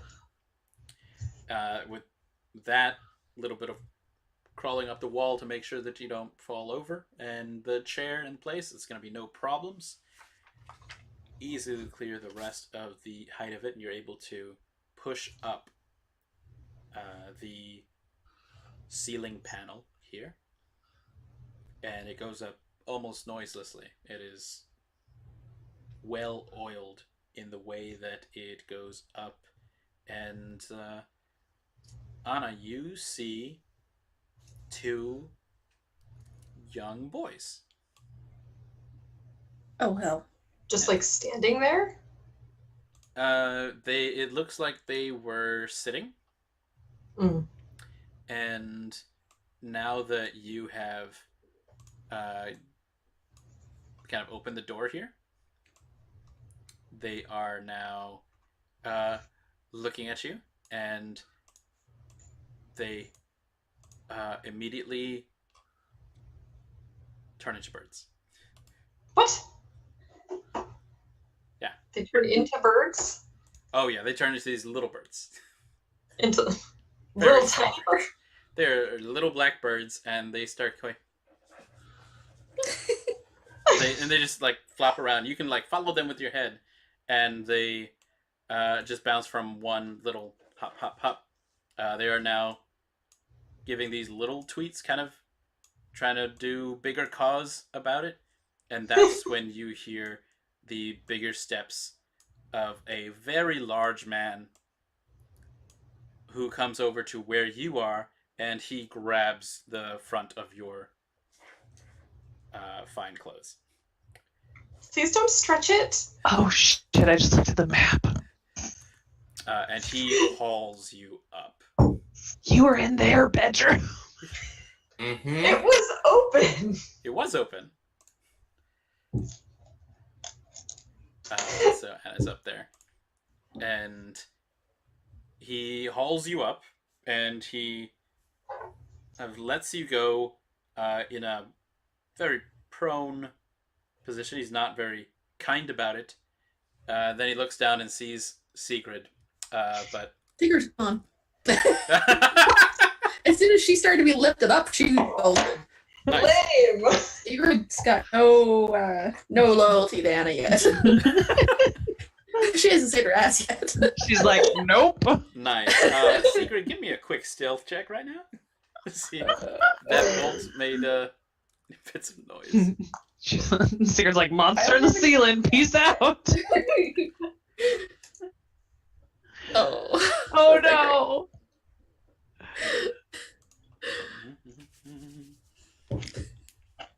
Oh hell. Okay, that's not great. I think that's a 9. So this burly man with a great big beard with gray streaks in his hair is now standing very angrily over Anna. And says like, what did you see? Where did you come from? Who sent you? I'm just a guest at the inn. I'm sleeping in the room below, and I thought there were rats up here, and I wasn't going to be able to sleep, so I... Sleeping in the room? Why would you be sleeping in my bedroom? I mean, the door was open, and no one told me not to. Who was that down there? Who's with you? Lock my stuff. Who was with you? Oh, there's a bunch of us.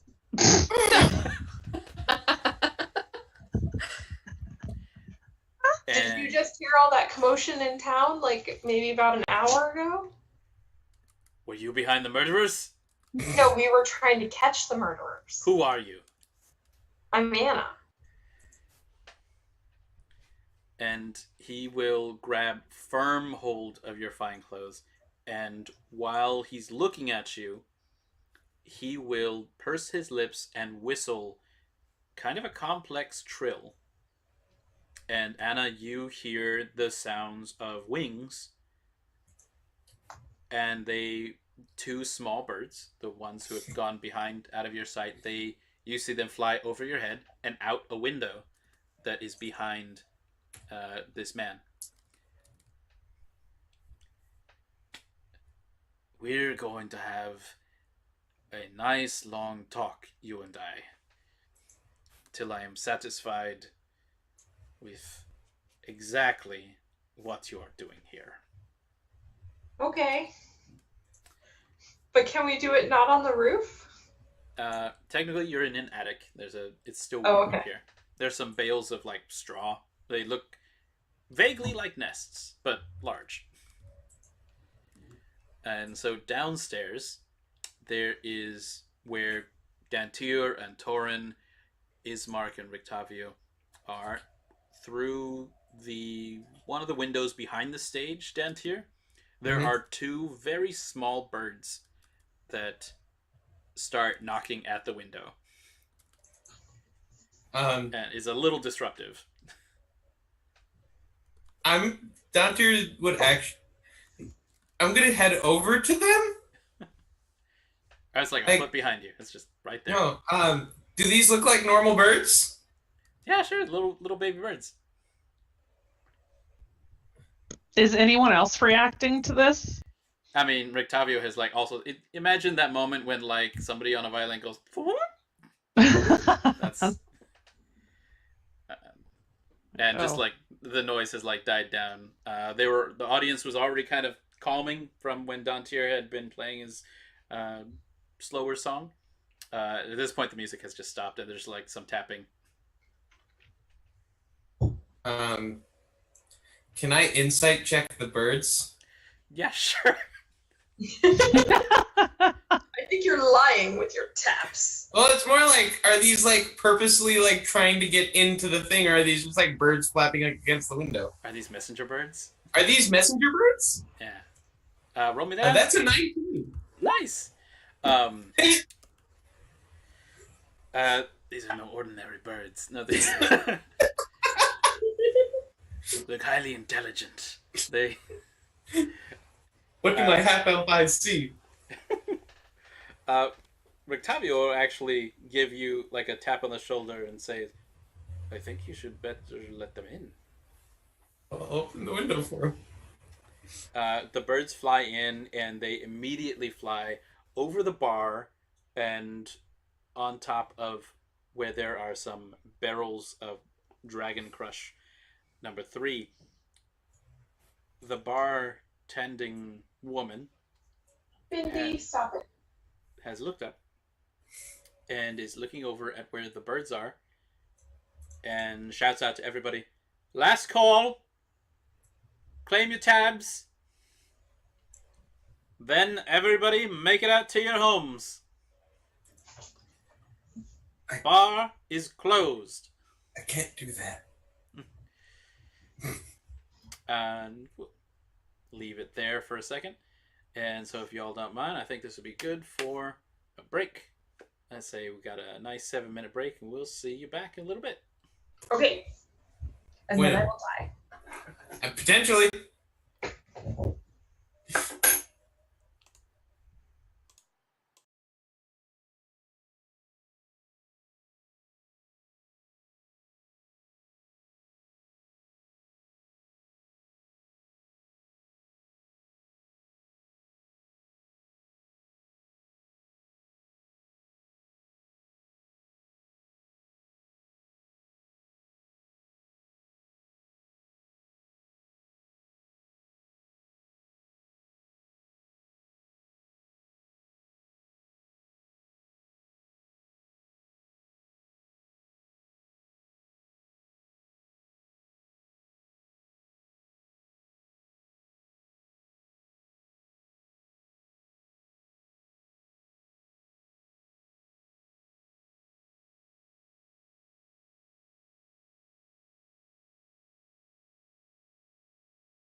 And back to Barovia then. Okay, let's see. For the moment, we say Ezra and Irina are summoning some familiars upstairs on the second floor. Segrid, that you ran off, you kind of made some noise as you got away, but it doesn't look like somebody has gone behind you. Where are you going? I am. Once I'm out of the room, I think I'm gonna go. Who would lie for me? I'm pretty sure Toren will just hand me over, so I'm gonna go back to the room. Okay. I'm just gonna go in the room where Ezra and Irina is to say, I was here. I've been here for the past 10 minutes, okay? I've been here with you. A chalk marked circle on a table, like a dresser, that all the stuff off the dresser has been pushed onto the floor or off to the side. One thing fell. There's a couple of candles, a burning brazier, incense. Irina's got this big sword. Am I interrupting anything? No, you're fine. Okay. Any minute now. It takes a while. Then I'm just gonna go lie down on my bed, which is the closest one to the door. Just. As it always has been. This entire night. Here for days. Dantiir downstairs. Mm-hmm. You let in some birds. Mm-hmm. Rictavio has kind of taken a look at the very small birds that have come in, where they've landed. Looks back at you and to the people who are now going up to the bar and kind of like putting down coins and plucking it. I think there is a call for an end to tonight's entertainments. Perhaps we will talk in the morning. Hopefully. Mine is the room on the last of the hallway to the left. So this would have been the locked room, the southwest corner. And Dantiir is going to make his way up to where his companions have made their bed. Okay. You come into the room. Sigrid's laying on the bed, I think still completely enclosed and just like lying flat. Yes, my head just kind of looked like totally casual. Mm-hmm. Yeah. Are you whistling too? Like, oh yeah, completely. Like, just playing with her brain. Honk. It's been seconds. There's not been enough time to maybe pull up, even loosen the blanket or anything yet. So Dantiir looks like there's some sort of magic ritual going on with incense burning in a brazier. Would I know what it is? Oh yeah, it's fine, familiar. It's okay. Irina's got her sword back, the one that you had her put away, and she's not wearing her fine clothes again. It's still the kind of plain dress, and she's got the haircut that you gave her. But like all of the road makeup that she put on is basically been washed away. We're in a safe place. We're where we were meant to be going. So I mean, is there a chair next to her? Oh yeah. Okay. Dantiir will just like sit down next to her, look around the room at all the loveliness that's going on. Mm-hmm. Like, so There's like shadows. how is your evening been? Oh, it seems all right. The business with the murder was a bit exciting, I think. Yes, very exciting. Did anybody do anything? Do anything? What do you mean, Dantiir? And I'm going to turn to my companions. Did anybody do anything? I don't know what you're talking about. Myself and Ezra have been here the last half hour, and Segrid just came. I mean, Segrid's been here the whole night. And Irina gives like a huge wink to Segrid, and almost drops her sword. Oh. I'm asking because all of a sudden, everyone was asked to leave the bar. Some birds flew into the inn. I think talked to the lady at the bar. Birds talking. Come on, Dantiir. You do realize what has just happened, right? Like, we just fought a smoking hunk who ate people. Talking birds is not out of the realm of possibility. I think that's a little much. I mean, the Eugene was a tax collector, and of Victor has undead cats. at this moment, I think the ritual comes in, and just there is a summoning of a talking animal. What would Ezra be summoning in? A bat. There is now a what kind of bat? Like maybe a young, like a young fruit bat. The best bat.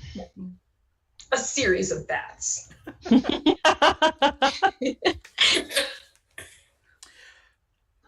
There, for the essence of the Find Familiar spell, is a summoning of a creature made of star stuff, sparkles, coalesces into the form of this young fruit bat, and then it changes.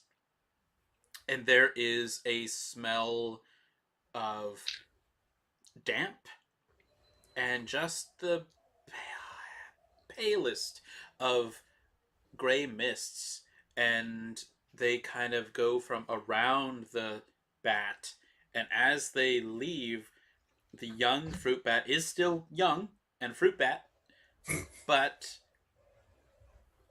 visibly undead. Like there you go. There are skeleton wings and sunken eyes that are just red dots. The inside of this flying skeletal familiar, and Ezra, of course, this bat does speak, and It speaks? to you, Oh my god, I didn't know that. I had no idea. hello. Oh, hey, Ethan. You're not looking so good. I feel like this is maybe not my best suit. That's a good way of putting it. Yep. Do you So feel fine? Yes, talking birds. That's like the strangest thing tonight. there's like a flying necromantic bat in the room. Okay. Irina shrugs her shoulders like, that's magic, right? Downstairs where Toren is, sitting there with Ismark, the Wachter brothers are the kind of the only ones at about a table away from you who have not gotten up yet to pay their bill. Everybody else has kind of paid off. The hunters that were at 2 tables down, they've gotten up a little unsteadily, but they did a couple of big belches, got them set to rights, paid their bill, and went off. The Wachters look like they are absolutely 3 sheets to the wind. And I don't know, Dantiir went upstairs. He at least didn't go outside. Hooray. Yeah. I take it the lady of the house is still sort of supervising, making sure everyone's on the way out. Yeah, she's kind of just nodding at everybody who's like laying coins down on the table. She's not putting it into a till or anything. Every so often, she's just looking like little furtive glances at the little birds that are up on the barrels. Toren will approach her and lay additional coinage on the counter, even though everything's already been paid. Yeah, Ismark kind of goes like, he thinks it's a tip.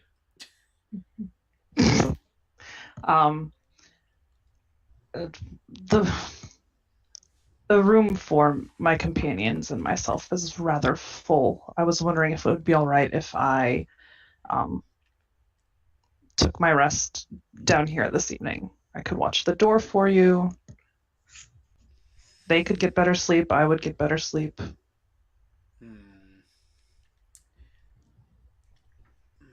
There is normally a place at the hearth. And to look back at the little birds that are now like cheeping. One bird has like pushed the other bird off of the barrel and is now cheeping vociferous, like loud. It's like cheep cheep cheep as it rolls and lands. And she's like, "Oh my gosh!" And she picks up her dress in like a big fold and just kind of grabs the little bird who's fallen over and like put it into a pocket. That would be fine, appreciative on this night where we've had so many surprises, I think. And you are... Oh, apologies, Toren, and I'll hold my hand. I don't know how to function with normal people. Like, do you handshake? I handshake? The hand placement is weird. Sure. She makes sure that with her left hand, she's like holding down this little bird who's like hopping in her pocket. And the other one is kind of making tweets, but like facing the other way very innocently. And she holds out her hand and says like, Danica Dorakova. And she points out that the hearth is there, and she announces like, you walkers, get moving. Your house isn't that far. You'll make it. And they kind of stumble and stagger, and they're leaning on each other as they get out.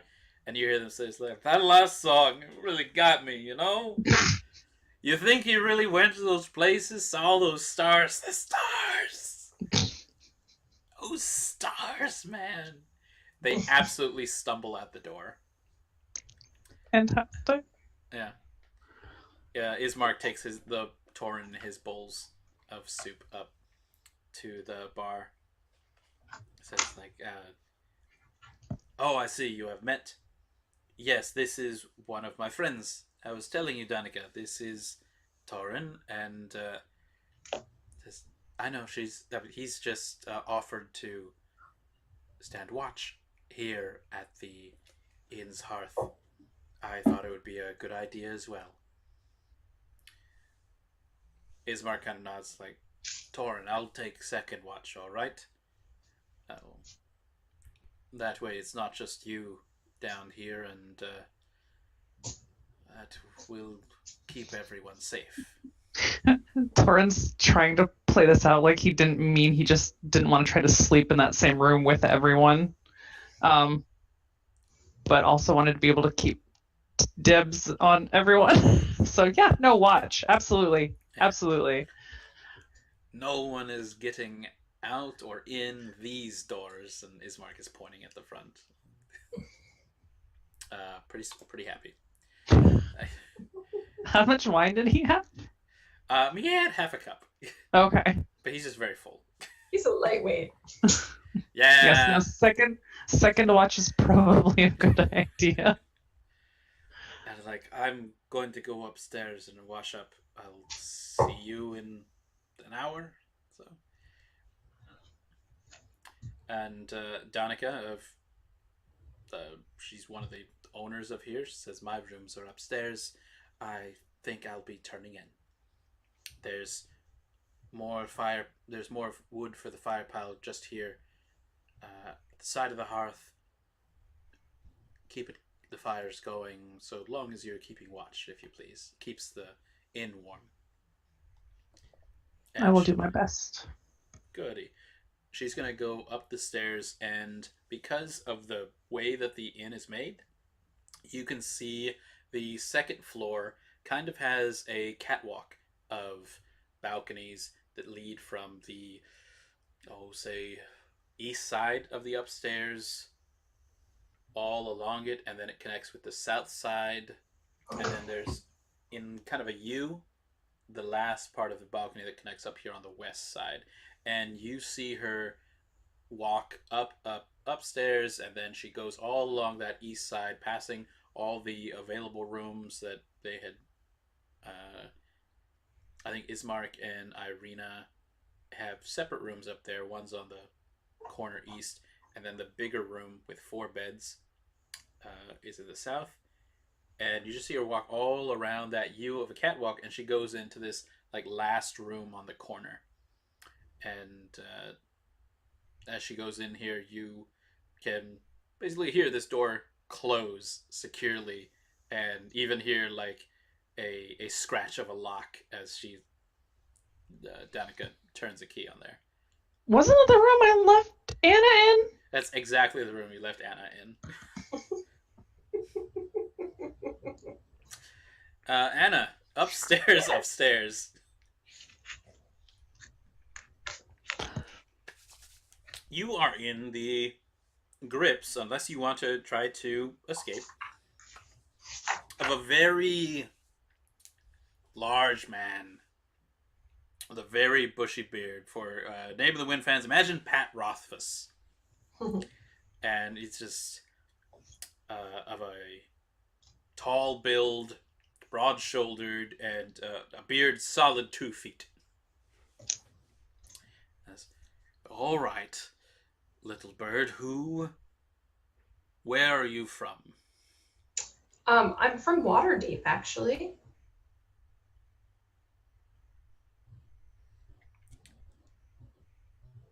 Is that West Valley or East? Is it near the waterfalls? No. I came through some mist and some gates. There is immediate dawning. You came through the mists. One of those. Tell me, did you come here seeking thrills, adventure, reputation? Can I choose all 3?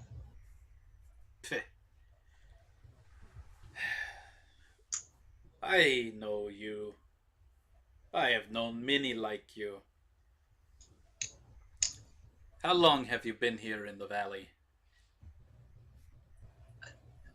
It's been about 2 days. Yeah. Is it 2 days? You have survived 2 days. Congratulations. Well, barely. I did just get chewed on by a tiger. Yes, you probably will not survive the week. It is the way here. You will be added to the legions of undead adventurers that the vampire has here. That doesn't sound very fun. It usually isn't. And does Anna, in any of her fine clothes, have any symbols of Sunni? She has a necklace with the symbol on it. What does it look like? And then it's basically a woman's face with long flowing hair. He'll take a look at that and ask very bluntly, but there's like a tone where it's just blunt. It doesn't seem to be in a disrespectful way. Who is that? Well, that's my goddess.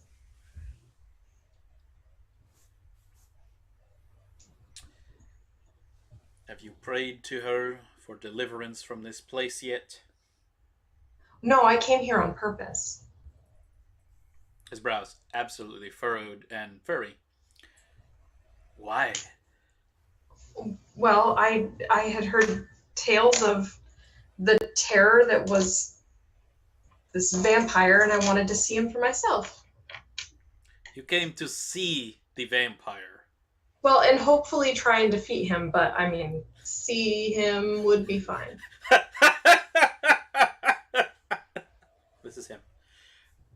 absolutely just barrel of laugh. You waif of a lass. And that may or may not be true. Anna was a follower of Sunni, and so has had training, both athletic and cosmetic.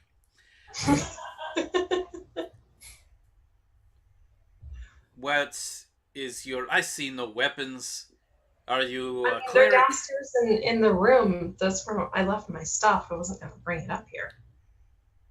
Ah, you are one of the ones that Ismark brought. Ismark the Lesser. Kind of Well, a rude name. his father was not the bravest or the biggest, but he kept his village safe. Ismark has never been tested in such a way. He and his sister, they... Well, Strahd has a way of finding and doing things to the young women of this valley. You would do well to remember this. What kind of things?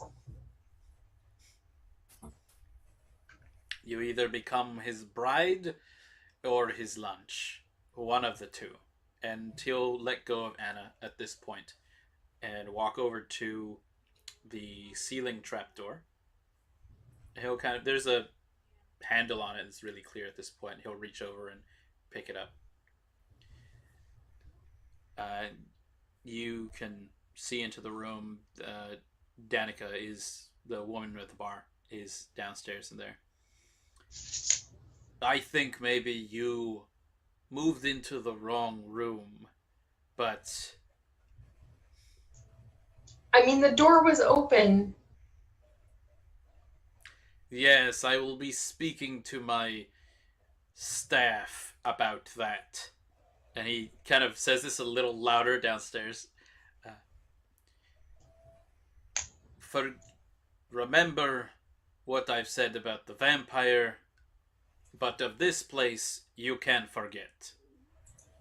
And he'll kind of indicate with a wave of his hand that you should go now.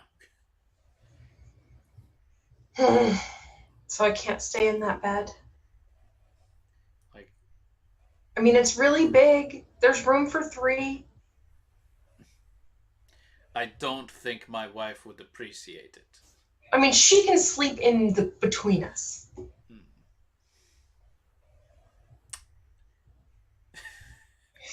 It just looks so much more comfortable than the other ones, which is not... Oh yeah, those are all like twin size. Yeah, not a slight on your other beds, but this one's just so comfortable looking. Now his like gentle gesture with his hand has turned into like a solid finger point, and just like moving down, down, down. Fine. Downstairs, where it's kind of just a drop. There's like no ladder here. The chair that you left is still there.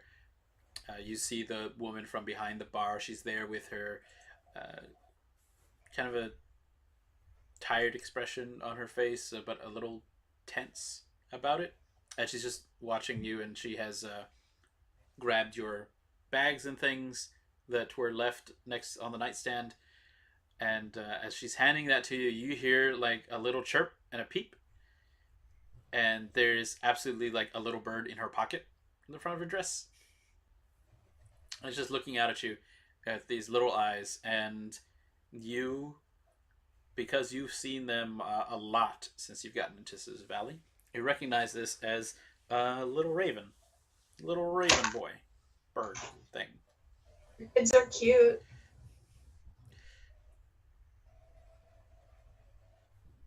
There's a voice from upstairs that booms, "Forget what you saw here!" And there's like a little bit of swearing in a language that you don't think is common. What language does Anna speak? She speaks Common, Elvish, and Celestial. Ooh, okay. there's actually a bit of Elvish in this, and so that's what he's swearing in, and it basically says, "Damned outsiders who don't know branches from twigs and the closeness of family and secrets of." The next word is supposed to be magic, but instead he says that in curses. Secrets of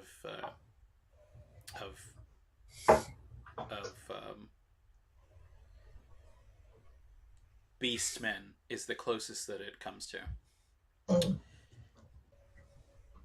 Alright, she'll gather her shit and move into the other room. Is the one with everybody? Wait, is there anyone that... Where are this one and this one are taken? Irina and Segrid and Ezra. Let's see, that's 1, 2, 3, 4 are in the bottom south room. Oh, I'm there too. Okay, and Dantiir. So that means All those beds are taken. all those beds are taken. So yeah, you got to get one of the smaller duplex bunk bed places. Like this place? Mhm. Alright, is anyone else in that room? Not at the moment. Alright, she will go in there and lock the door. Haha, it's hers. Okay. 15 seconds later, there's a knock, and it's Ismark says, like, "I have to go." To go where? To the washroom. My things are in here. She'll unlock the door. Okay, he rushes right in, gets his small clothes, and like rushes right back out. It's like, "I'm having second watch after Toren. He's downstairs. Okay, thanks, bye." And Okay, bye, and she'll lock the door after him again, and she's not going to open it up.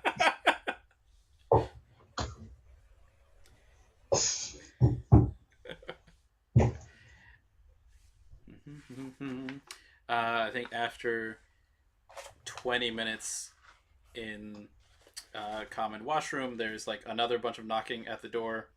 Anna does not open it up, so Toren, for half hour into your watch, you see Ismark come downstairs, and he's holding like a bundle of clothes. Like, I guess we will share this first watch. Is there a problem? I think Anna fell asleep, and she locked the door behind her. Very safe, very secure. No one getting out that way. I believe the Martikovs have also already gone to bed, and there's their bedroom up there, and I don't think there's many other guests here tonight. There were some weird smells coming out of the other's bedroom. Do they partake of the half-leaf? Ezra tends to collect a lot of things, I've noticed. It may have been part of his collection, or it may have been Sigrid's fan. I hear it is very medicinal in some places. I'm terrible at small talk, and I have no idea what you're talking about. Have you ever partook, Toren? No. Toren's completely in his priestly vestments, so he's like, of course. I did not mean to imply. Well, no, you asked me directly. There was no implication. Yes, that is true. Like, Toren really, really likes Ismark because he's just so like, this is the way it is. And people are nice, mostly. And I try really hard, but at the same time, it also makes Toren sad. Yeah, so my father is dead. The village is evacuated. The last church, we killed the boy. Strahd almost killed us, and we're just keeping watch in case he comes back for my sister because he wants her. In that way. So, why is Strahd after you, eh?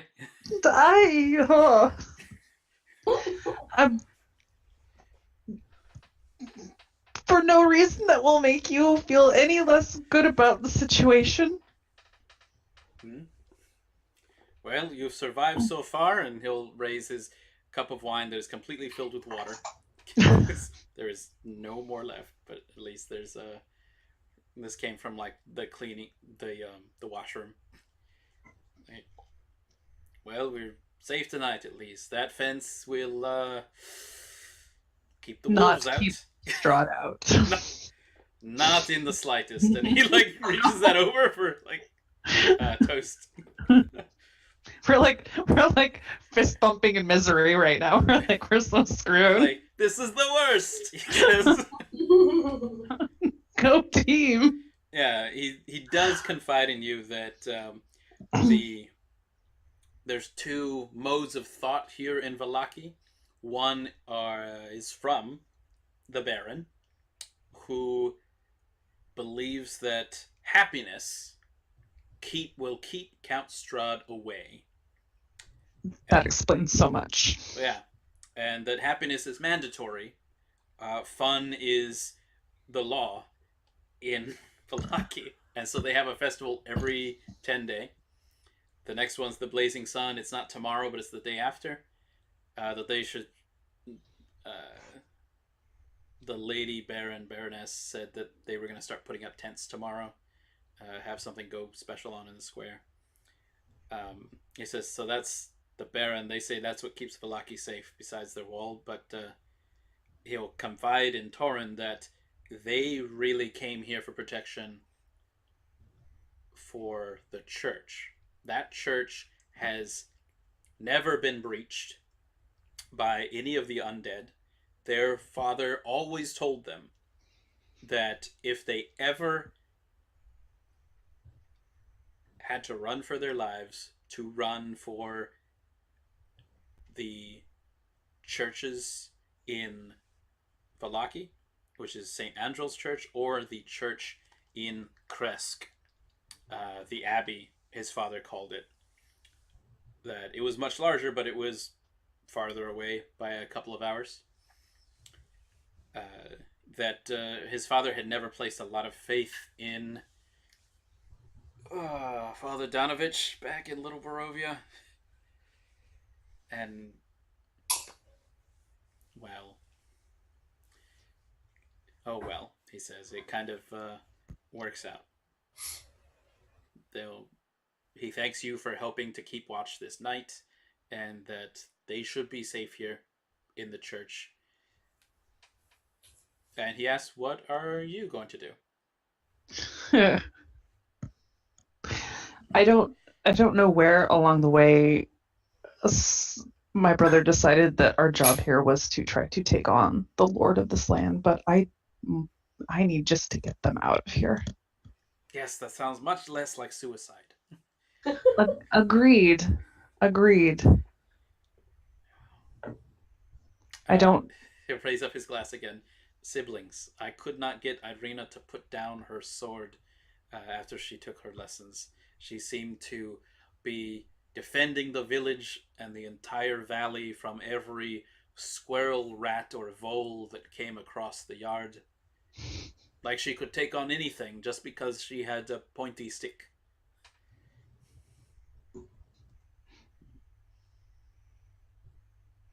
We don't ever want them to learn the hard lessons.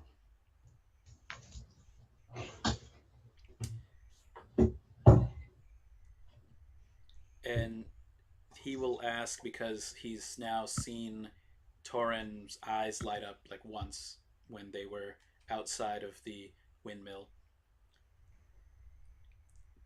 Is Dantiir your full brother, or are you found families? Are you found? I don't mean to imply, but No, it's understandable.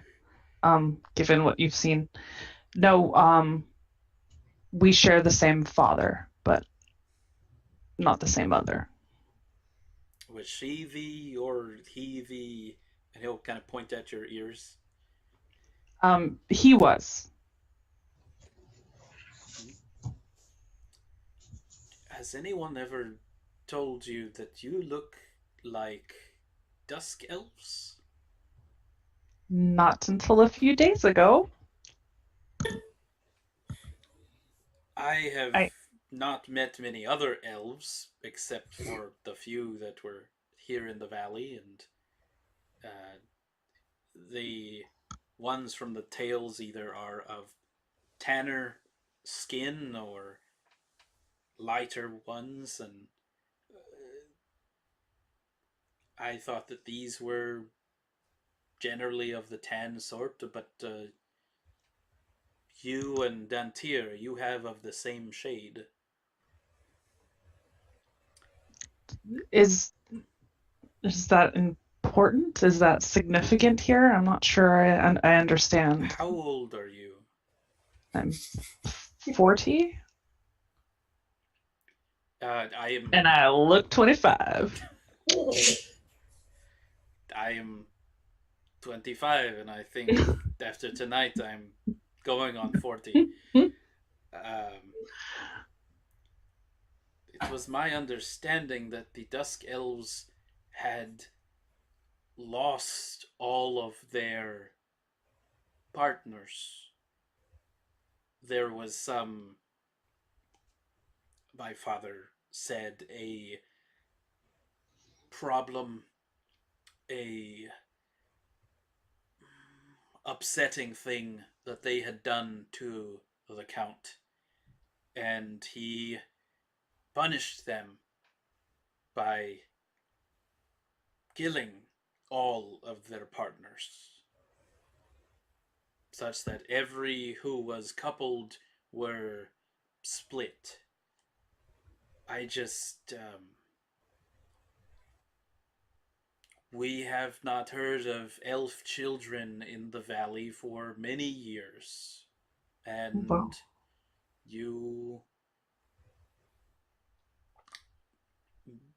came from outside the valley. Perhaps there are other elf partners who may find their way here one day. I think that would be a better ending for their story than old convalescence into nothing.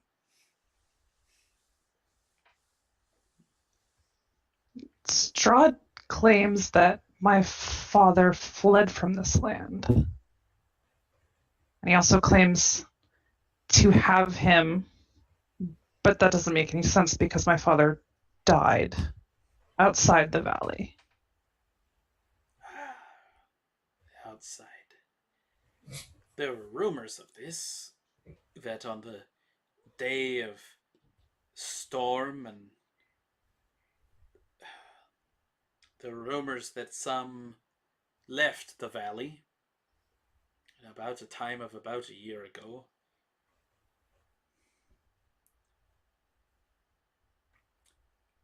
I do not know anyone who has returned from that time, and I was not at broad travel. Certainly, no one is left in Little Barovia who might be able to answer of such, but my father said that those who die in Barovia are always with us. Not entirely by choice. He told me that if you look into a man's eyes, you could tell if they were what he called an old soul. It's silly, but he said that anyone lived here in the valley would always be a part of the valley. That they would just be born again here in another town or another person. That there was no escape. You and your brother, you are the first outsiders of similar shade to the Dusk Elves of the valley that I have seen. I just thought maybe if your mother had been the one who was the elf, that maybe there would be hope of the happiness for those people. But of your father, if he had come from here, it is maybe his soul returned to here. Strahd is known to be a very powerful magician in his own right. The battle a year ago, the wizard was said to have displayed amazing power, drawing blades and beasts and buildings from thin air. Though even that wasn't enough. For Strahd to have beaten him, perhaps he has some way of bringing people back to torture, to torment. He must have some way of keeping himself fed.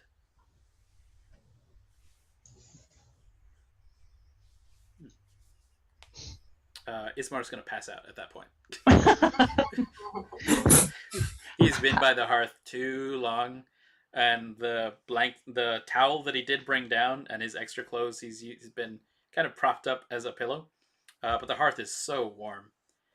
And he'll kind of, he knows he's passing out. It's like, second watch. And he just pieces. No. So upstairs, Ezra and Segrid and Dantiir and Irina got Ethan flying about. What's Ethan's usual personality? Oh no, because Tammy showed me, and so I'm like, I have to agree with her about this. But the bat from Anastasia, Mm-hmm. the Bartok, so very like, I'm with you, boss. This was exactly the bat I had in mind. Okay. All right, so Ethan has kind of been like walking along the table, kind of kicking up the dirt of the ritual. So it's like, yes, this is very good ritual circle, boss. This is good. This is the best. This is the greatest. All right, what's the plan? Where are we at? What's going down? There's a lady. There's another lady. There's a man. This is all going on in Ezra's head, right? Oh, completely. Like this is like crowding out Ezra's own thoughts. To everybody else, they're hearing the squeak, squeak, squeak, squeak, squeak, squeak, squeak of a bat flying about the room. Like Irina has like started combing her hair, but Ethan came a little too close, and so she's just like gone to like gone to where Segrid is, and just like sat at the side of her bed, just started to brush her hair. Okay, buddy, hold on. You're talking way too loud, and I'm having difficulties trying to think. Everybody else hears like the squeaks go squeak, squeak, squeak, squeak, squeak, squeak, squeak. Just a little softer. It has not softened in your mind at all. Okay, this is why I didn't do this. Oh, are you going to be okay? Yeah, fine. This is fine. I mean, yeah. This didn't work out how I thought it would. I'm going to just study you for a moment, Ethan. Let me examine you.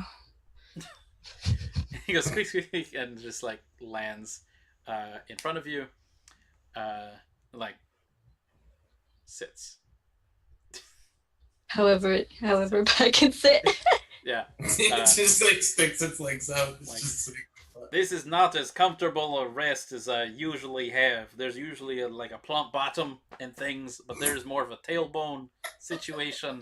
My hips, they are hitting the floor. But it's all good, boss. I think this will be very lightweight, very quick. Certainly, anytime I gotta eat some bugs, they just kind of will go through, but we'll But make it other work, than eh? that, you're fine. You feel fine. Oh yeah, not any kind of anything. I guess no kinds of aches, no bruises, no blood, no skin or Yeah. hairs, hairballs. Never had those before. I heard they're bad. Why did that happen? Why are you like this? Okay. Mhm. I'm just going to accept that you are now skeleton bat, and I won't think about it anymore. We're good. You've always been like this now.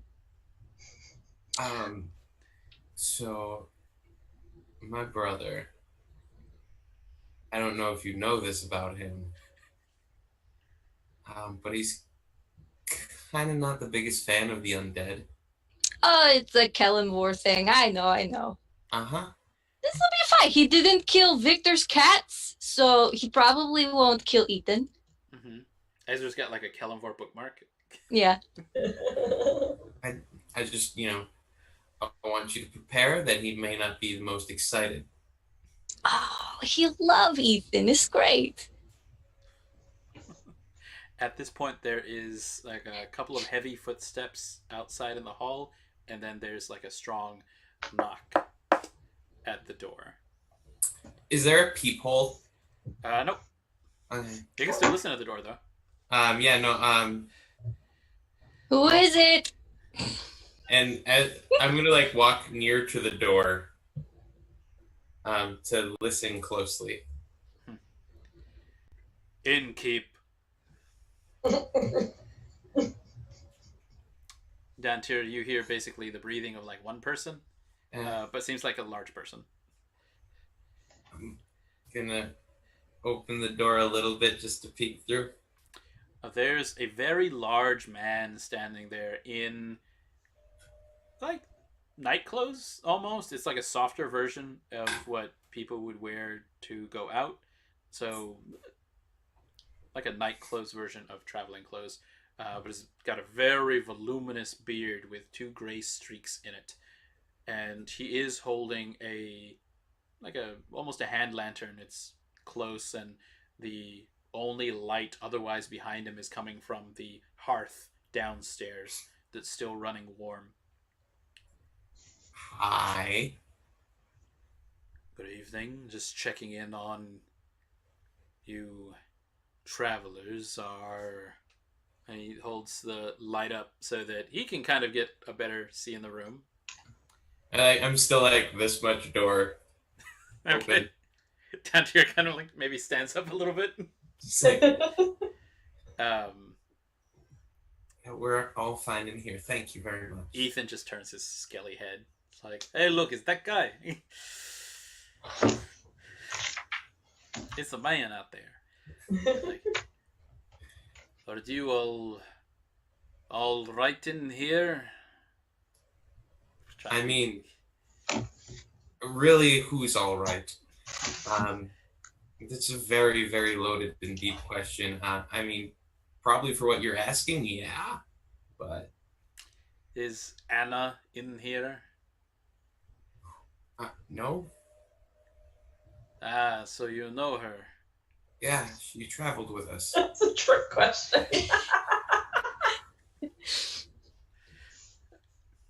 No, maybe generous, but Are you also an adventurer? I mean, I guess so. If you're gonna label it that, yeah. May I come in? Ezra quickly tries and cleans the table. Hey, if you just tell me what we're trying to sleep. We've got somebody sleeping here already. Like if there's something you want to know, that would be really helpful. And then we can just let you know. Anna accidentally stumbled upon mine and my wife's room earlier when I'm not surprised. I see. I had that impression. Mm-hmm. Well, there was just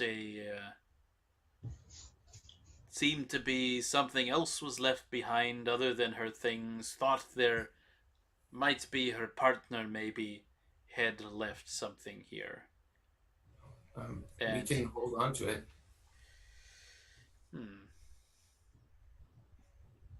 How long will you be staying with us? You are paid up through the night. Ismark Ulyanovich did pay through good coin. I mean, I don't really have a time frame here.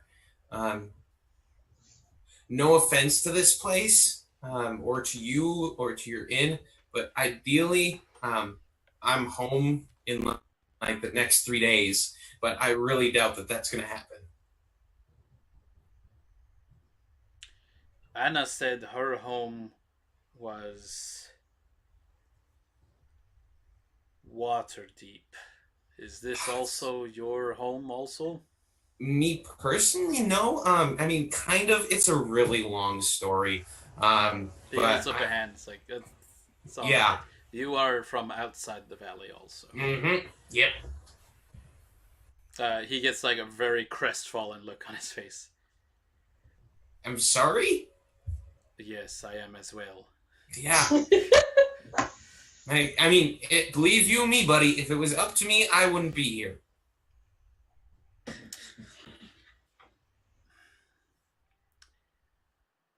You would... This place...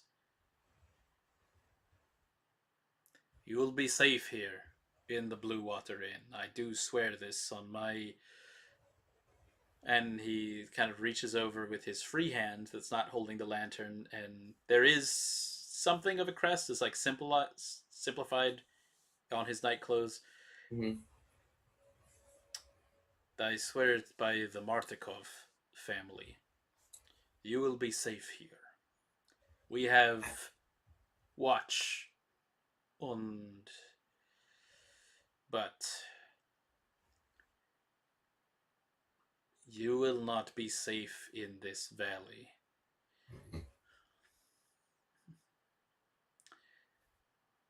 Best wishes, and as he kind of looks over, but at the end just gives up. Dantiir's only kept the door open like an inch. Dantiir will open the door like wide enough to offer his hand. Like, thank you. He'll take it and he'll give it a firm shake. Make sure that everything is put back on the dresser before you leave. Don't worry. I mean, any more than you already are. There is breakfast in the morning. My wife makes good sausages. Oh, fantastic. Sounds delicious. We'll be there.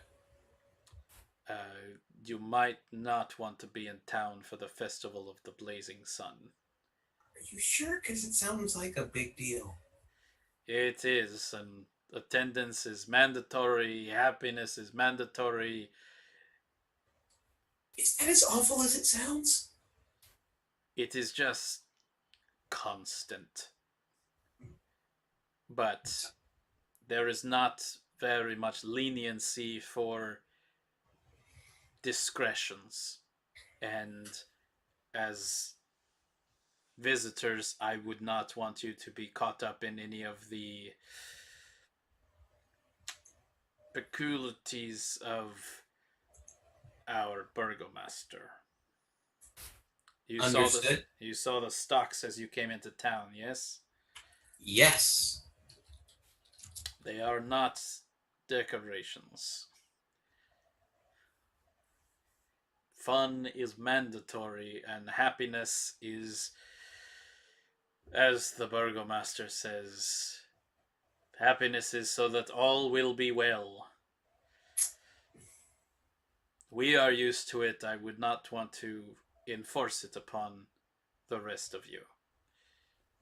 At the very least, we'll maybe take a day trip. And he'll go ahead and nod his head and take his lantern. He'll look at the other rooms. He'll knock at Anna's door. She's snoring. She's asleep. Okay. And he'll walk over to the other door, the other room there, and he raises his hand. Is Dantiir still at the front? Oh, yeah. You see him walk over to the other door, and he raises his hand. It is a large hand, and he had knocked at Anna's door. But you see him cock his head, and he doesn't knock onto this door. Then he looks down. Are you in need of blankets? This is yelling at Toren. I'm fine. Night, brother. There is more wood by the hearth. case the fire gets low. You hear I Dantiir's know. voice out, just say like, "Night, brother." All right, and then he turns back around and just walks the entire U. He doesn't.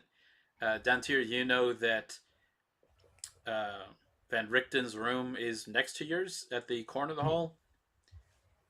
The innkeeper here also does not knock on his door, and just goes all the way back down the end of the balcony back to the innkeeper's bedroom. I guess you hear it open and close. That's a good yawn. Thank you. That was a real one. Down here, we'll close the door, lock it, turn to everyone who's still awake. What's Guessing Segrid been doing while the innkeeper was standing right there in front of the door? Laying very still in her bed with her hand on her mace. Nice. All right. He said that we would be safe here, and I'm inclined to believe him. We should probably sleep.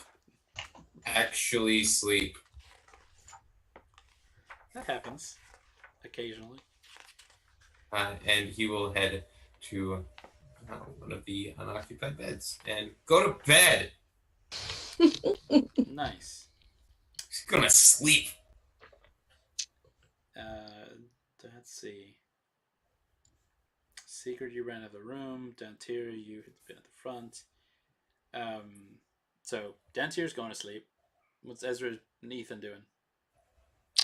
Ezra is going to tell Ethan to be quiet, and then just take some of the notes that he made today and start just translating a spell. And he's going to get one done before he crawls into bed. Nice. Okay.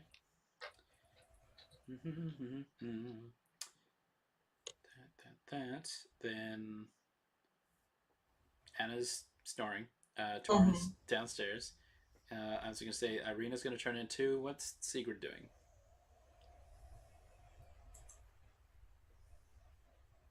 Oh, can't hear. Segrid is underneath the blankets, like full head underneath the blankets, everything, and just sleeping. Ah, okay. So she had to disrobe some parts, right? Like shoes, boots. Off. Yeah, she's just in the nightshirt, and then Sure. just sleep. Then you get to do a perception check, Segrid. Okay.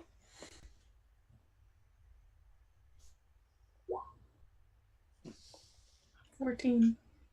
Okay. It's been a snowy day. There's a lot of blood, a lot of saliva, at least one hot fireman guy. You don't remember stepping in any refuse or trash, though it could have happened, but at the bottom of your boot, your right boot, kind of stuck there by some of the grime or snow, there is a very broad black feather with a streak of gray in it just along the center of it. And it's just something off the bottom of your boot. You don't remember stepping in it.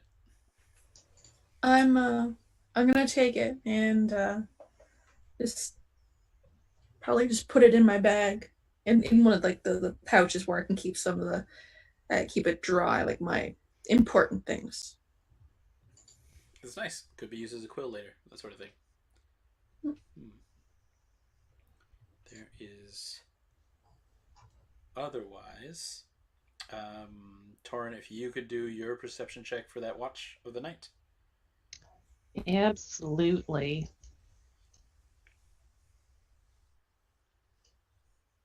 $21. Nice. Then there is, you notice somebody in the very early stages of the morning, Toren, as you and Ismark have kind of like paired off in watches. Everybody else absolutely gets long rest. You also get long rest. It's just yours was the one where you had to like get half and half. There is movement in the early of the morning from the very corner room. Looks like it's the old man Rictavio. He's up. He's got his bag with him. He's got his cane. And because you're downstairs at the hearth, you can kind of get a good eye view of all the balcony that's up there. And so you've seen him get out of his door, though he did move about it very silently. And you heard him step, and he paused a little bit, and then after like half a minute, you do hear him come back down the stair, and he kind of gives you a wave. I'll be out and about, as they say. Good morrow to you. Please keep the cat contained. Ah, yes, I'll give him another fresh wolf steak this morning, and then should be fine till the evening. And he pats his backpack. Right. You keep safe as well, and take care of that brother of yours. He's a good Viola. There aren't too many more of those left.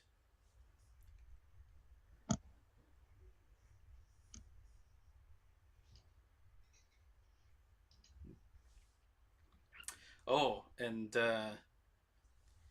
maybe some of this as well. And you walk back over from the front door to where you are sitting, Toren, and he'll hand you this glass jar with like a twist lid of metal capped. Okay. Sea salt from the moon, collected from the Moonshay Isles. Good for protection circles. Just in case. And he'll dig around in his pockets too. The brother has probably not seen this since yesterday, but I gave it a fresh charge here today. And he'll hand you over a small hammer. It's like a teensy hammer, like oyster hammer, clamshell thing. Good for at least one mending should anything happen with, well, the cat, or it's just a useful tool. Thank you.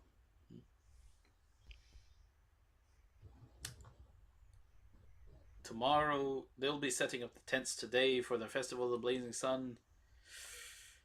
If you are still here tomorrow, be very careful. I think I'll be setting out this evening to not be here when that festival comes. It's just very hard on visitors to the village. I usually make my way around the valley when the festival day is come. Good day to you. And he'll touch at his forehead and walk outside. It's early morning.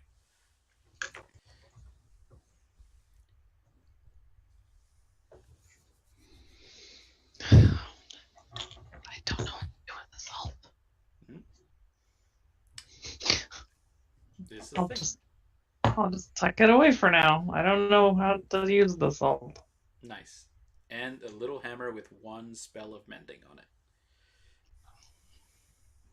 Cool. Okay. Then you all get the benefits of a long rest. You're all at full.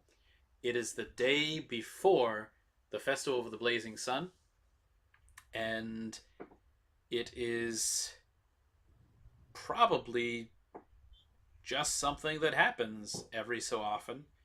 But the priest is now come through the door just after Van Richten left, and he sees Toren there on the floor, or where I'm assuming because it was a resting I would place of the hearth.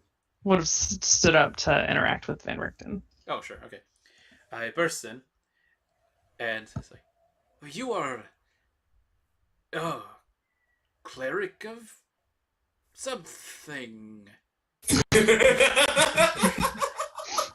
What Yes. gave it away? My god is something. The vestments. Never mind that. Are you? And he's walking over now on his Can I own. help you? I so desperately hope you can. They've taken the bones. The bones protected us. The entire city is going to be killed. And so that's where we'll leave it tonight. The day before the Festival of the Blazing Sun. I feel like it's Majora's Mask. 3 days until the moon comes and crushes us. Someone found the theme. And that's good stuff for today. So, Oh no, I'm right. man, that moon's going to be real precious when it comes down and you see that face. But yeah, so all of you should have leveled up to level 6 last time, but this time when we'll come back and we'll see you at level 6 with all full health, all full spells, whatever you need. Woo! May do some visits over there with Victor. He wanted to show somebody his doom. Yes! That just sounds dirty. Hey baby, I want to see my doom. Show me your doom. I'm just showing what's in here. That It's boom, boom, boom. Gonna see that. maybe a few things I made up, but anyway, just a few things. Maybe. The town's still in real bad trouble with taxes, as there's no replacement sheep so far. Might have to take care of that soon. And there's going to be tables and tents and things being set up for a nice festival that apparently you can get in trouble for not being happy at. It's a thing. Keep Toren away from it. Yeah, you know? Toren is doomed. Yeah. This upsets me only because it's true. Very true. We are a very character-driven story here, and so we make sure that everybody's personalities get a little touch. Yeah. Okay, so that was our game today. We will not be back next week because it's American Thanksgiving in the United States, and so we'll take a short break. I think, Thimbraeus, you're going to... I am going to be attempting to I have Thanksgiving off, and my family is celebrating Thanksgiving on Saturday. So I am putting together a little Thanksgiving Day game. If I can find some people who don't have anything to do on Thanksgiving, so that we can all have something to do. Yeah, so if that's something that interests you, then just chat up Thimbraeus. I'm sure it'll be a cool, fun game to sort of pick up. It's going to be silly and ridiculous. The best kind. Mm-hmm. All right, and then for the rest of us, we'll be here same Strahd time, same Strahd channel, but in 14 days instead of just 7. So we'll see you back on November 29th. See you, everybody, for some happy, fun times in Barovia. Bye.